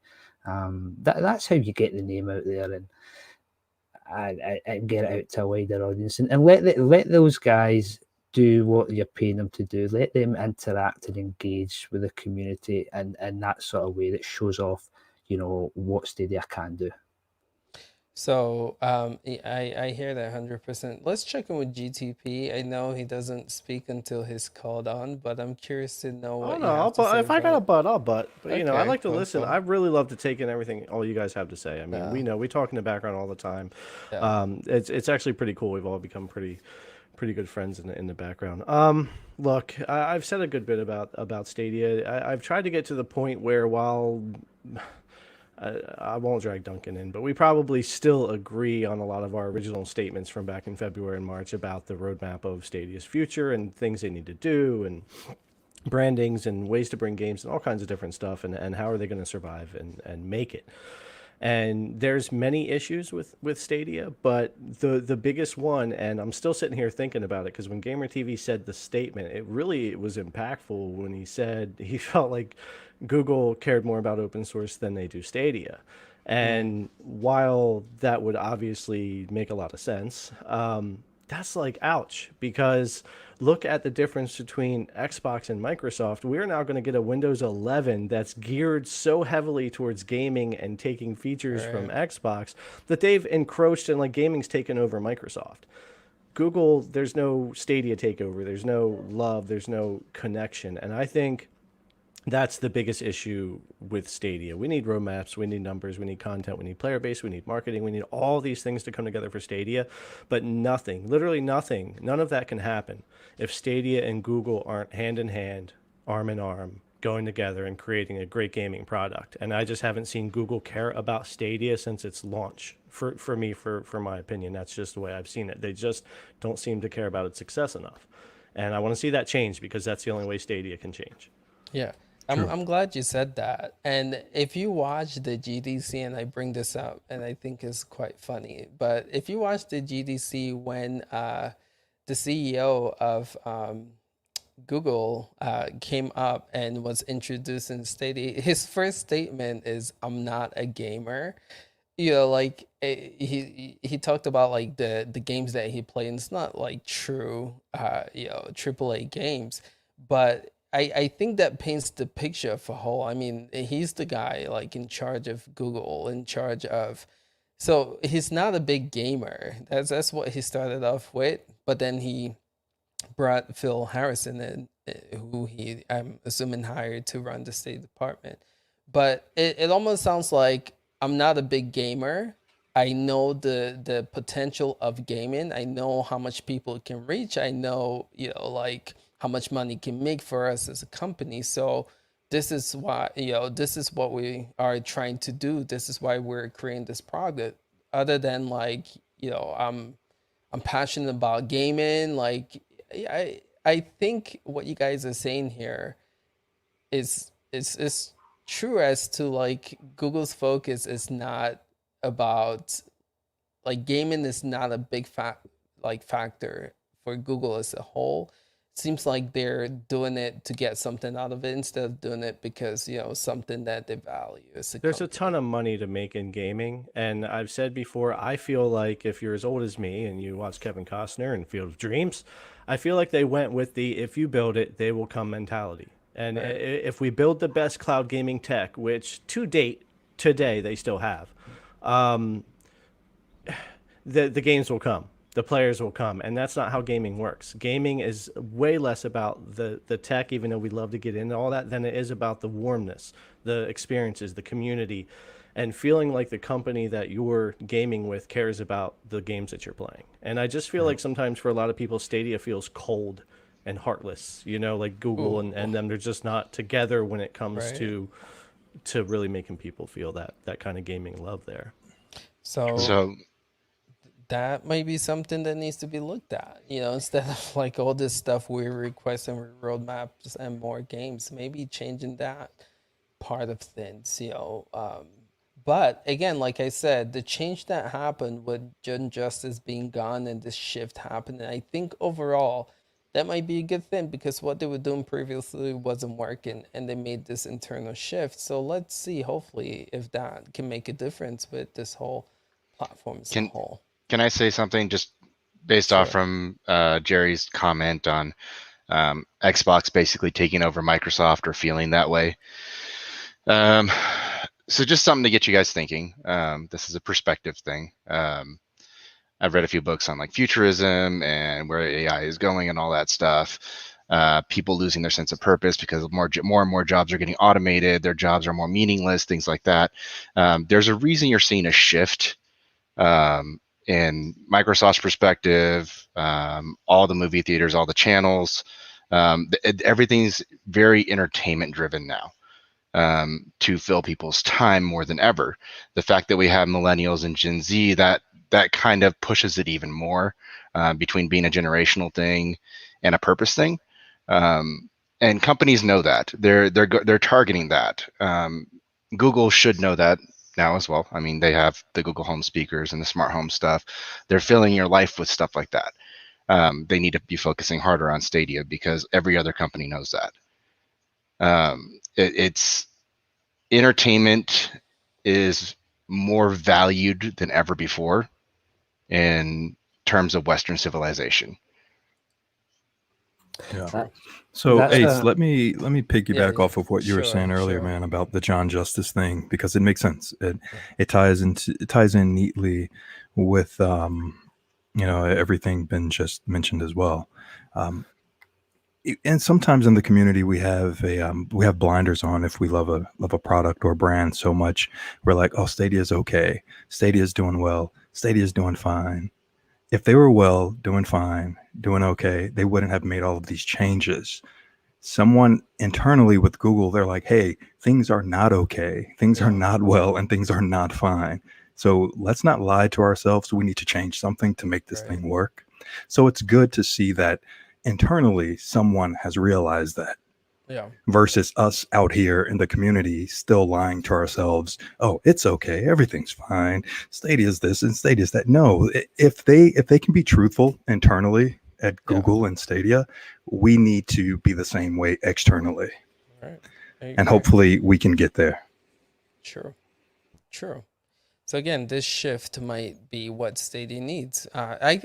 So here's the thing. I'll just give my take, and then we'll move to PlayStation Now. So I'm excited about this. I think you guys are right on. What we'll see is probably just I don't know what we'll see. What I'm hoping, I'll talk about that. What I'm hoping to see is Stadia has not had any major public announcement or event since the closure of the first party studio. Devs talk within the industry, right? Whatever happened there, I'm sure, right? most devs are not too happy with how that situation was handled. So here's Stadia holding another dev summit, right? You have to build trust somehow. So hopefully, Are you cutting that? Sadie Harper. so hopefully, So hopefully though you sorry, I get thought I was muted. so let me see if I can mute that real quick. It's muted. There we go. So hopefully they do stuff to reinstall faith with devs, right? Hopefully they say, okay, like this is what happened, that this is what we plan to do. But I'm going into this with expectations. Again, this is the first conference that you guys are giving us since the closure. We don't know the plan of this platform moving forward. I know it's just for devs, but if I was a dev, I'll have a lot of questions. You want me to bring my game to your platform and all of these happen? You need to address them. So I'm hoping that through this, we do get some answers for devs at least, not the consumers. But again, this is the first conference since all that happened. Jeez, if I don't hear stuff regarding the future of this platform or what happened, I as a dev, I would not invest in this platform. So I'm hoping we see something along those lines. See, I must be a totally different consumer than all you guys because I don't really go on Twitter or Facebook, and I don't go to Kotaku's, and I don't go to IGN's, and I don't want me Google Speaker or me telly be flooded with advertisement that I don't want. All I do is I just go to YouTube, get a notification from the channels that I watch, like Stadia or PSN, and it actually goes, this game is coming soon to the platform. And that is how I know a game trailer is coming. I could log into, I don't know, my Series X or the PlayStation Store, and I guarantee you that by going to pre-orders, I wouldn't even know half of them games are coming to that platform because it was not in my influence. It wasn't in my sphere of influence. So they're doing something well for the games that I like, but I understand, yes, if they want to get past to more gamers than me, they have to do stuff. But at the moment, it is working for the likes of me. True. All right, so let's shift to PlayStation. I'm looking at the time, kind of. We still got Xbox to kind of talk about here too.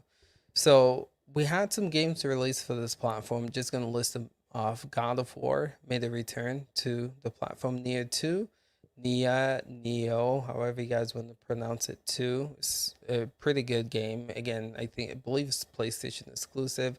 We have Judgment coming, and it's gonna be leaving. I believe they said October. It's quite interesting because I think Lost, the sequel, comes out close to that time as well. And then we have Red Dead Redemption 2, which was announced, but that's not cloud-based. That's only available exclusively to the consoles. I don't know. People are saying that's the first time it's happened. I don't follow PlayStation Now to know that. But overall, just gonna open it up. What's your take on these? And oh, forgot we had the Sega Olympic Games releasing on there as well, which is a game that costs $50 on Google Stadia. So it's pretty cool to see them get that as well. But yeah, just gonna open this up and just get y'all's take on the PlayStation news for this week. Again, I think when I checked the charts, PlayStation was dominating too. Monkey, what's your take? So I was going to go first because I have almost despised PlayStation for years now, and just we've seen every other platform coming, and then cloud gaming is coming, and they are opening up. They want everybody to be in their ecosystem in some way or form, and PlayStation have just stuck to their old ways. And PlayStation Now, for me, not so long ago, was absolutely dreadful. But just like that, it's changed. It is so much better. The PC app's running fantastically well. With the NVIDIA upscaling that you can do and the AI rendering that they do, God of War looks absolutely crisp at 1080 on my PC, man. And I was so impressed. Nio 2 was the same. Once I had a few issues, but they were on my end. I got them sorted out. And now I'm really liking it again. And there's such a huge collection of PlayStation exclusive games there that I haven't played that are all there I can jump into whenever I want. and the way it's running now, I know I'm going to have a good experience. Give or take the odd networking issue here and there that we may get from time to time. But no, I'm excited. So I want to see PlayStation do more. Really happy with this month. The Olympic Games, as you say, Ace, that's a $50 game, $50 game. That's only just out a couple of weeks ago, and it's on the service. And you can pick. I think you can pick PlayStation Now up for £50 for the year right now. Is that about Yeah, right? 60. Yeah. 60 for us. Like the Yeah. price of a game a game for the platform. Yeah. Yeah, so all of that and the way it's running is yeah. Kudos to PlayStation. Well done. Yeah. Great games running so much better than it used to, and you have one of your most hated consumers back on board with how well it's running. So they're doing something right. Yeah. Let's check it with Duncan. What's your take on the PlayStation Now news? Yeah. What's the latest running in the poll so we can see? Let's have a check here. I can't believe that poll results. Where are we at? 23%? Are you kidding me? You know what I find hysterical about this poll here? PlayStation Now is absolutely had the best week in cloud gaming by an absolute landslide. Yeah. And if Stadia is the best, that means according to GeForce Now must have had an absolute stellar, as we discussed earlier, because there's such a crossover in games, and GFN have got the big game on Stadia this week, and 9 others as well.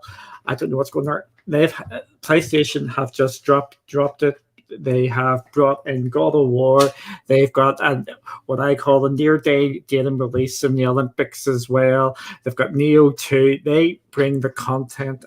Content is king, and they have got exclusive content, which you will not be able to play anywhere else. PlayStation have done extremely well. I am disappointed with the Red Dead Redemption 2 news that it's only console only. I think that's a bit naughty. Because it's meant to be cloud only. Yeah. But even if you exclude Red Dead Redemption 2 because it's not cloud, this is still an absolute banging month for PlayStation Now. And it's if you have not played God of War, you need to go oh my goodness. play God of War. And I'm going to do one tiny plug if I can. Can I do a wee tiny plug? Sure, yeah. We are giving away to PlayStation Now 12-month cards. So check our Twitter page for Cloudy with Games, and you could win one of them. That's some good stuff. That's what, $60? That's $120 US dollar value. Make sure you check that out for sure. I already signed up for that. Put my name on that. But no, Duncan. I mean, seriously. First of all, God of War. So I'm getting back into it. I bought it in PS4. For some reason, I didn't play it, but now I'm playing it on PlayStation Now. And man, that game is incredible. And it looks good, especially like I did a video showcasing how you can use Shadow because it has a NVIDIA graphics card to upscale to play in the cloud. And it runs really well and it looks really good. Highly recommend that game for sure. So good take on that. GTP, did you try it? Hey, not patting myself on the back, but I've been trying to tell people since like January of this year that PlayStation upgraded, the stream's 1080-60. They've done some stuff to make the games work better, and we've started highlighting this hardware accelerated upscaling and stream smoothing. It's 2 technologies built into the PC app and only the PC app to handle that stuff, and it's done a phenomenal job. Is it a console experience? No, it's still cloud. Yeah. It's still on your PC, but I'll tell you the excitement for PS Now, and I'm watching the comments go over here. It's not so that you can play PC games from the cloud. It's so that you can play PlayStation games as a non-PlayStation owner on PC, just like people are excited that they could play Xbox games on a PC without owning an Xbox. So every time PS Now works well for somebody and gets a good game like God of War, which is obviously one of the best PS4 games to throw on there, and we know it's not leaving, so you don't have to worry about your save. I've talked about Spider-Man a million times, not being able to beat that before they pulled it. It's working really well. God of War I was it Chiefs video? You guys did a 4K upscale. I did a Yeah. 1440p upscale. I haven't done the 4K one yet, but it works great. Normally, if I'm streaming 1080p and looking at my 1440p monitor, because good PC monitors don't upscale, it's bad. I'm sure Ace, you know. Yeah, If you, I don't know for if you have a sure. 14. Well, yeah, Yeah. it's not great when you take Yeah. 1080. But if you take even GFN these days is doing fantastic. But staying on PS Now, if you take that hardware features they have on the PC and you're sitting at a 1440p or 4K monitor, I'm not saying it's a native resolution, but man, it's a really good experience. And I'm playing through some more God of War there, and you know, the thing about Red Dead 2, I've heard people say this is the first game. I don't want to say it isn't because I don't have the list in front of me, but if you go on a PS5 right now and bring up PS Now, you're going to see games that you can only download and not stream. There's more than it's not just one game. This happens. PS Now is not just a cloud service.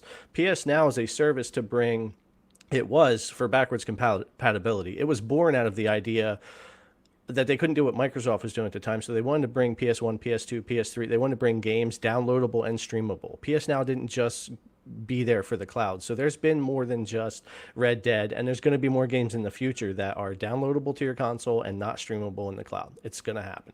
Kind of how Game Pass is doing now with xCloud. May eventually everybody will get there where hopefully everything goes cloud too. But the excitement behind PS Now is that it's working so well and that you can play some of these games on your PC if you don't have a PlayStation. And I know a lot of people that never got PS4, aren't getting PS5, and they can go play God of War and they're freaking out.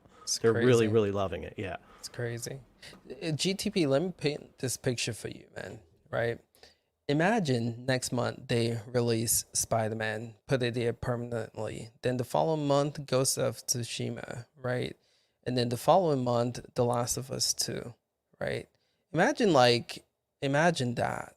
Yeah. I mean, that service.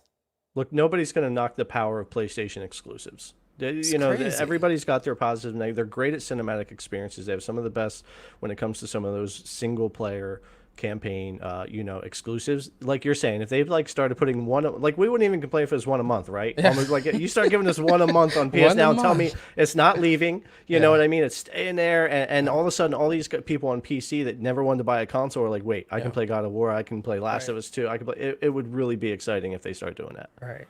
The And potential's there. yeah, and something I was realizing is they can bring old IPs. For instance, Resistance Fall of Man or Resistance 3 is on there. And I went back to playing that again and again. It runs well, looks good. I'm just like, imagine if they bring like Warhawk or Soulcom. These are beloved franchise that I would not mind playing Soulcom again on PlayStation Now if it ever. I was actually looking for that game. Bummer it wasn't there, but. Yeah. Man, they can do so much with the PlayStation Now service, man. It's crazy. Can they maybe add a search bar? Like we slated Stadia, you know, Google for having such a poor search bar. Yeah. PlayStation, please get a search bar. They got A to Z.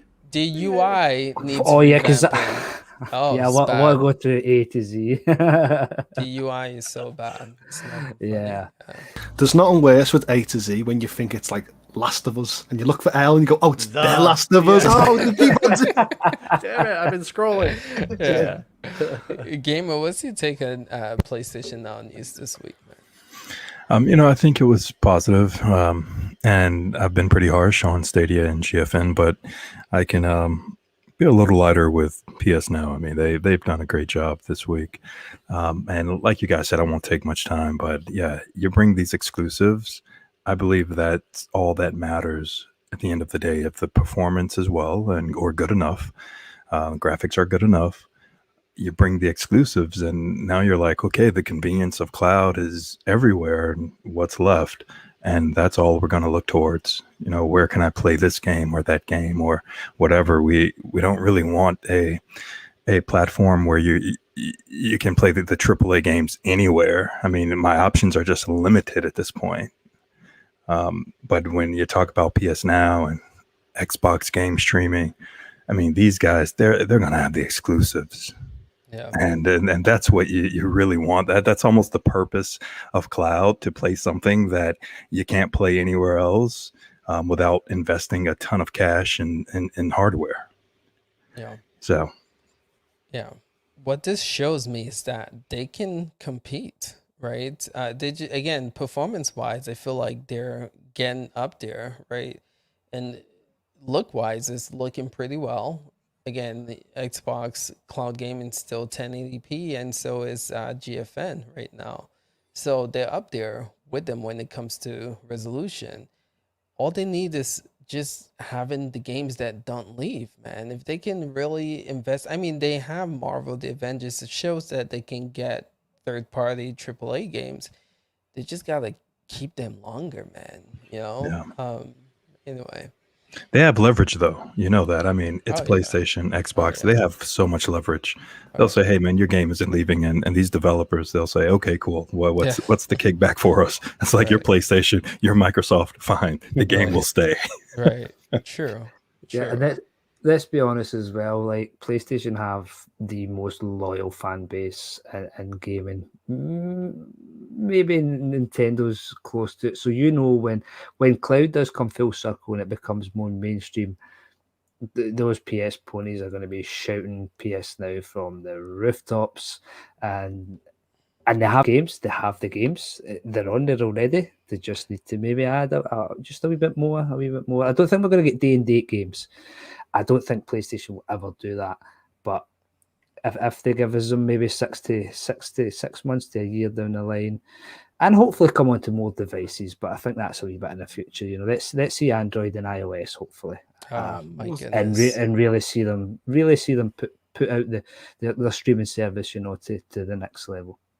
See, I'm already starting to get impatient. I mean, the PlayStation 5's been out for 8-9 months, and I'm like, where's Bugs Feet? Where's Oddworld Soulstorm? Where's Sackboy's Big Adventure? Why aren't they bringing at least the lower exclusives or the lower PS5 titles that are on PS4 to the cloud? So does just give us hope that will be coming. There will be PlayStation 5S games coming to the service. Yeah, Sony, they can do so much with PS Now, and again, they're in the hot seat for this. Was a good week, but they're still in the hot seat for me. They have a lot of work to do, with cloud gaming as a whole. They, like we were saying, they're not that far off, but for some reason they're just taking their time with it. But I was going to say, they've put doubt in my mind now, having a big game like Red Dead Redemption 2, the size of that game and the quality, to put it on downloads only. This service was started off as a streaming service, then they brought in the downloadable option, and now they're only saying downloads only. They fractured me away from the service.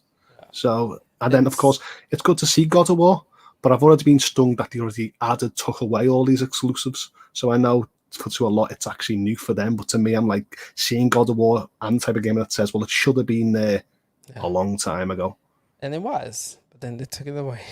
And then I was going to say just quickly that I'm happy to see Judgment there. I'm happy to see Judgment finally be on there like it's on other services, because I think more eyes on this game, the more the chance we actually see Lost Judgment on more cloud services. Yeah, but you don't want to play Judgment PS Now though. It's so bad. Well, see, now you're saying that, it's put me off, because I really want to play Neo 2. And that's like Neo's okay, actually. That's a hack and slash the remastered Judgment. Yeah. Once you play the remastered Judgment, you're not going back to the PS. So we can praise God of War having upscaled features and go, it looks amazing playing it on PC, but then we shouldn't give it crap because this Judgment looks a lot crapper than other services. No, we should definitely give Judgment crap. It's a terrible port, or maybe again it's running not the remastered, but for some reason just does not run. Yeah, well. if you didn't have new Judgment on PS5, Series X, and Stadia to compare it to, it would be different. It would be a different story. We wouldn't say that. If you had a God of War remastered out right now that like boosted to PS5 graphics, and then we compare it to God of War now, we'd be saying the same thing about God of War that we. But like I said, isn't it? Look, there's another company, Microsoft, that's done backwards compatible or family consoles and stuff, and they've got all the great games upscaled to 120 hertz. Yeah. So why can't Sony be doing that with all these games? They should be doing exactly the same. They should be. But that's the thing though. PlayStation doesn't want to do the exact same as Microsoft. They want to have something. They want to have something different, don't they? It's that they're the big console rivals. So they are going different. They're going to be downloads only. at this So rate. here's the thing. Sony is not in the same position as Microsoft, right? Sony needs to sell hardware, and if you have been following them, the way they operate is when a new generation comes, they still create game software for the old generation, expected to have about 3 to 5 years after the new generation comes, right? So with this, if they, like we were saying, release all these games on a month-to-month basis, right? People not gonna buy the PS4, which is going to. This is where the PS4 actually is at its most profitable because again, it's out the door. There's a lot out there. It's cheaper to produce chips and the parts needed. So when it sells now, they actually raking in more cash. So for them to put those games in platforms, pretty much telling people not to purchase PS4. So in a way, that's why I don't think we'll ever, unless something changes with the PS5, but I don't see them making that shift right away to battle Microsoft with bringing same-day releases right now. Well, if that's the case, then why they should have just put Red Dead Redemption 2 on PlayStation Plus or the PlayStation Collections, left it there. They should have. I don't Instead of get trying that to move promote, at all. they're trying to promoting it on a cloud service. It's mixed messaging. Yeah. Oh, I feel it is. I don't get that at all. But anyone else want to add to Sony PS Now before we move to Xbox? Poor Xbox. We always give it a little love, a little time. But so a couple of games to release this week: Dragon Quest Builders 2 for the cloud, Tropico 6 for the cloud, and then next week we're getting Blood Rods and Farming Simulator 19 and the Medium, July 15th. What do you take on these games coming to xCloud this week? Anyone can just hop in. I was going to quickly say, I'm glad for people who really enjoy these games, but it's definitely not for me. As I've been saying on other services, I don't like simulators, and I don't like builders and stuff like that. So to me, it's a bad turn off this week or the next few weeks for the service. The only game that was really interesting to see, and it wasn't even on cloud, was actually Space Jam: A New Legacy. Yeah. I love the old Space Jam movie and game, so I was hoping to get this nostalgia factor when I see the new Spaceman and Space Jam: A New Legacy. I'll actually get that sort of family get together and we'll all play co-op and really enjoy this game, even though it's a sort of beat 'em up style. Again, I'm surprised they missed that in the cloud, but yeah, you're right. That would have been a good one to get. How about the Medium? You're not excited about the Medium? Holtz? No. Okay. Go ahead, Ben. I was gonna agree with Holtz. As far as Xbox Cloud Gaming goes, there wasn't too much this week that interested me. Space Jam: A New Legacy got me excited, and then bringing UFC 4 to Game Pass as well, even though that's console only, also got me excited. The one thing that did get me excited was a couple of tweets from Game Pass regarding cloud. The fact that they're going to spend, I think, all of next week focusing on cloud gaming, bringing in live streamers, showing it off, is incredible. It's that the awareness to cloud gaming is just going to boom next week. So close. Sorry, Ben. Lost him again. So close. I had high hopes too that we were gonna make it through. Yeah, Ben, I agree. It's gonna be cool to see what comes from them, hosting that week event for sure. I think it's cool. I wonder because again, I think Luna started doing this. I wonder if like people have seen that and saying, "Hey, we should." I mean, Google for the first time, right? Shouting out creators. I mean, when do you see that happening? So I wonder if people are taking note because Luna did it. But I think overall it's pretty cool. I mean, I would say Game Pass's Twitter account has been on fire with focusing on cloud all week. A couple other ads with the music and bringing like Nickelback altered lyrics to focus on cloud gaming and everything they did. Just go back and look at it, and their Twitter is just on fire and very cloud focused like the whole week. That's awesome. It's needed. It is. I'll throw in one interesting thing, if you want to call it that, because it is not every week's going to be a bang up for everybody. And I don't think, I think you, Ace, were saying, it's not necessarily a strong week for cloud in general, if you want to look at it, that way, especially if PS Now was the most exciting thing with God of War and stuff. What I do like about this list though is the medium, and the only reason I say that is number one, I beat the game. It was decent enough. But what I like about it is we know that's a next gen only game, so I get to jump in on another Ooh, upgraded that's blade true. and try this out, test it, have some fun with it. Not only that, people who have not gotten their hands on a next gen console or their PC couldn't handle that game because it was a little bit tough, they'll be able to play that now. So if you're an Xbox, player or gamer and you missed that exclusive console exclusive that came out, I definitely recommend jumping into cloud and trying that. Hopefully it will work good on the new blades. But that's where my little bit of excitement is to check out another next gen game running on the next gen hardware. GTP, go ahead, Duncan. Oh, no, you finish off there. No, I'm saying that's a good point. And again, it's going to be, this is, again, they just got the Series X Blade. This is going to be a good measure of performance to see, right? The Series X Blade, like taking advantage of next gen. This is cool. I mean, this is how Halo Infinite might look. This is how Horizon 5 might look. So this is good to pay attention to. Go ahead. Yeah, they're Duncan. definitely gearing up for those 27 next gen games, or 27 games coming to cloud with a lot of them being next gen only. Right.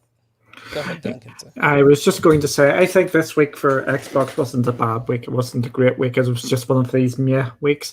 But if you look what's actually coming in the next 2 weeks, the xCloud, it is starting to heat up a fair bit. Name them. I don't have the list. What are you saying? We've got the game we've talked about. There seems to be a lot of crossover between all the different services. Like Chris Tales is coming to xCloud at the end of the month. We've also got The Ascent coming as well. We're coming into the fun period. I've got that Game Pass counter website up because I knew there was a couple of big games coming. And I think I'm leading that we may get Flight Sim on xCloud in 2 weeks' time because they've got the Series X blades there, or we're making a tease of it when it's going to come, and that's 2 weeks' time as well. It's starting to really heat up with xCloud, and some of the games coming are just mad. We're coming into the fun zone, and I think we're going to start seeing Xbox really start pushing this. I think this week in particular was very clear that xCloud is a big focus going forward. EA are a special case. I think you take any of the EA games out because they are, you throw a dart and No, you can't say it's a special case. No, EA is a big thing. EA should be bringing these Madden and FIFAs to cloud the next few weeks. Yes, I am. What I'm meaning by their special cases, they just don't know what they're doing with the cloud at the moment. Yeah, it's so true. True. If you take out EA when you're looking at the Game Pass, I know you shouldn't, but if you take EA out, it looks like most of the games, if not all of the games now, are going to be Game Pass on cloud, which is great to see. And I'm hoping this trend continues down the line because this week all of them bar the EA game was in the cloud. That's the point I was making, that it's awful that they are not going to the cloud, but that's the way they seem to be doing things, which I think they need to change unless they've got something else brewing in the background. Yeah. Any last thoughts with Xbox cloud gaming? Gamer, what's your take? It was a decent week. Nothing special, but like Jerry said, I'm looking forward to the medium as a next gen only release. Just something to play around with and pull me out of Siege for a bit. But I'm more excited just in general about xCloud and where they're going on a day-by-day and weekly basis. For me here in California, I'm experiencing updates and upgrades and changes like on the fly, randomly in the middle of a game. I'll restart a session and jump into 6 Siege and no artifacts. Everything's great when I turn. Nothing weird. It isn't muddy. Outriders, the same thing. It's a beautiful thing to witness, to see them working and really taking cloud as seriously as they are. But I will say this in general, across all cloud, Stadia, xCloud, Luna, whatever it might be, man, there's still nothing like local. And I have to say that. I had a buddy come over. He played Siege across each platform. He said, oh, this is doable. It's workable. But then we hopped off and played it on a Series X. And he's like, holy crap. There's a huge difference with my aiming. Like, he's hitting headshots all over the place. So if you're really jumping into cloud, man, you have to invest in adjusting to the latency so that it's no longer a thing for you. And that could be after 3 matches, 4 matches, 5 matches, whatever it is. But then the latency just feels normal. And you're like, oh, cloud feels great until you jump back over to local. So, man, all of these platforms has issues and they need to work on it. So it is what it is. True. Thanks for your input. Anyone else want to add to the Xbox cloud gaming news? No, I would just say solely disappointed that the EA games aren't coming to cloud. They need to get their fingers out and decide what they are doing. They were supposed to be having their own service at one point, weren't they? And that's just sort of been left. Yeah, come on, EA, bring it. You've got the games. Let's get them on there. EA, man. Again, they took forever to support the Switch, Nintendo Switch. I remember when I was covering it, everyone's like, yo, what the hell is EA and Switch support? Eventually they came, but they're so slow to adapt to new technology. It used to be the opposite, right? When a console launched, EA used to be one of the first people to have the games ready for it. But now, Ubisoft is killing it with adapting to cloud and new technology. But yes, man, so slow with it. No, but they're so slow with other services, but they did do it right with, in my mind, for Fallen Jedi Order and FIFA 21 and Madden. I thought he's done great. It was still in a time window, I believed, and it's a game that I still play with my family members. Wait, they did it right for Google Stadia? For Google Stadia, No, they didn't. They took forever, bro. Yeah, but it was still relevant. It was still relevant for a lot of, like I mentioned last time in FIFA 21. The world was still playing. The tournaments were still happening around the world. Compared to consoles, they got it on day and date, but I do think that EA did support Stadia a lot faster. I think for casual players, maybe for the casual guys, but for the serious guys and where they make millions and millions of dollars, man. Well, that's going to be the serious gamer is always going to be that person that buys the £120 bundles, and the serious gamer is always going to be the keyboard and mouse players, the gamers with 120 hertz screens. Me, that's just as a casual. I'm glad it was here to come to cloud. No, so I'll be 100%. I'm all cloud. I don't have any console, and to me personally, I felt like they took way too long. I mean, we were just speculating when is FIFA gonna be released a couple of months ago. I mean, like they just brought that out 2-3 months ago, and that game came out last September. October. But there's games that come to services 3 months late on GeForce Now, and I still praise them, better late than never, and that's how I see it with EA with Stadia. EA's I don't know. EA they have a lot of trust to win from me, man. Just put it that way. But anyone else? GTP, what's your take here, man? See you quiet. Were you gonna say something? No, I think we're good. I like listening to all this stuff. Look, we all know EA is behind a lot of stuff. I think some companies are deciding if they want to allow their games on cloud in other places, or if they want to do their own thing and charge more money. And there's a lot to happen with cloud yet. Kind of like with TV and cord cutting and where we're at. There's a lot to happen with cloud and individual companies wanting to stream you their game instead. It could get a little fragmented. You think fragmentation's bad now? Wait until everyone starts doing it.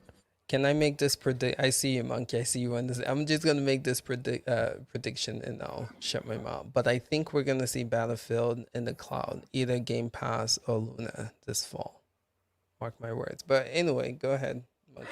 Yeah, I was just going to say, Faye has just said in the chat something I completely forgot about. The EA events coming up in 10 or 12 days. So maybe we get some sort of support for cloud. Hopefully. Fingers crossed. Need for Speed coming to cloud. Fingers crossed. Oh yeah, come on. Yeah. We are out of time. Next week I think it's gonna be quite interesting. We're gonna come here and we're gonna be talking about that Stadia event, and hopefully we get some pretty cool announcement from that event. But yeah, so stay tuned for that. Same time next Saturday. But just want to give members a chance to plug the channel, let people know where they can find them. So to get started, Gamer TV, what do you do, sir? Where can people find you? You can find me at GMR TV Plus on YouTube or Twitter. I do quick little comparisons when I have an opportunity. So yeah, check it out. Cool. How about you, Duncan? What do you do? Where can people find you? I cause trouble all over the place, and you can catch me at Cloudy with Games. Oh, you're back, yeah. And I think I just to touch on the next week's show. I think it's either going to be a 2 minute talk on Stadia's event, or it's going to be a 2 hour talk on Stadia's event. I Oh, don't think it's man. going to be anything in between, so that should be a cracker. Should be interesting. How about you, GTP? What do you do? Where can people find you? Yeah, guys, Cloud Console PC, Game Tech Planet on YouTube and Twitter, and we will be back after a short break tomorrow night for the GTP podcast at 9 p.m. Eastern. And probably a large topic of our conversation is going to be the new Switch OLED that's coming out, along with some other things. So, Ooh, yeah, man. Nintendo had a cloud game this week, right? You were talking yeah, about A Plague it. Tale Plague- Innocence. yeah. Yeah, I have a video up on that, and it's Switch Cloud, which is a hit or miss experience. It's not the best, but it was surprisingly playable. And again, if you're a Switch only player, it's an awesome game to get your hands on. Super story driven, super really good game, and on xCloud and everywhere else as well. If anybody hasn't played that game, you really should. Cool, cool. Yeah, that game is, I just started getting into it after you mentioned it. It's pretty good so far. Cloud Trippin' Entertainment, sir. What do you do? Where can people find you? You can find me on everybody's Discords, but I am also just starting my own channel.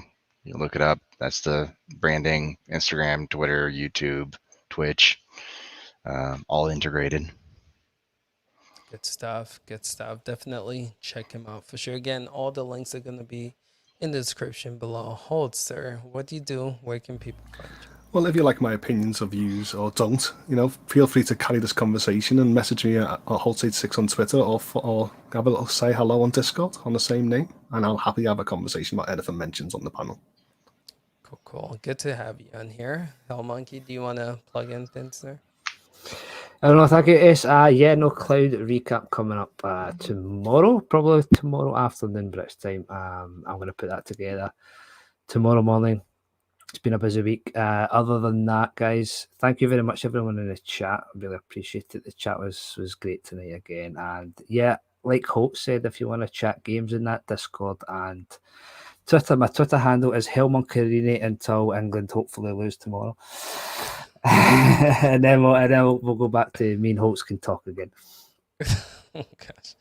All right, fellas. Appreciate you guys. Yeah, thank you, Shot. This was good. Hopefully I was able to pull some of you guys in, but I got to do better with that. But appreciate you guys. We'll catch you guys next week. Till next time. Peace out, y'all.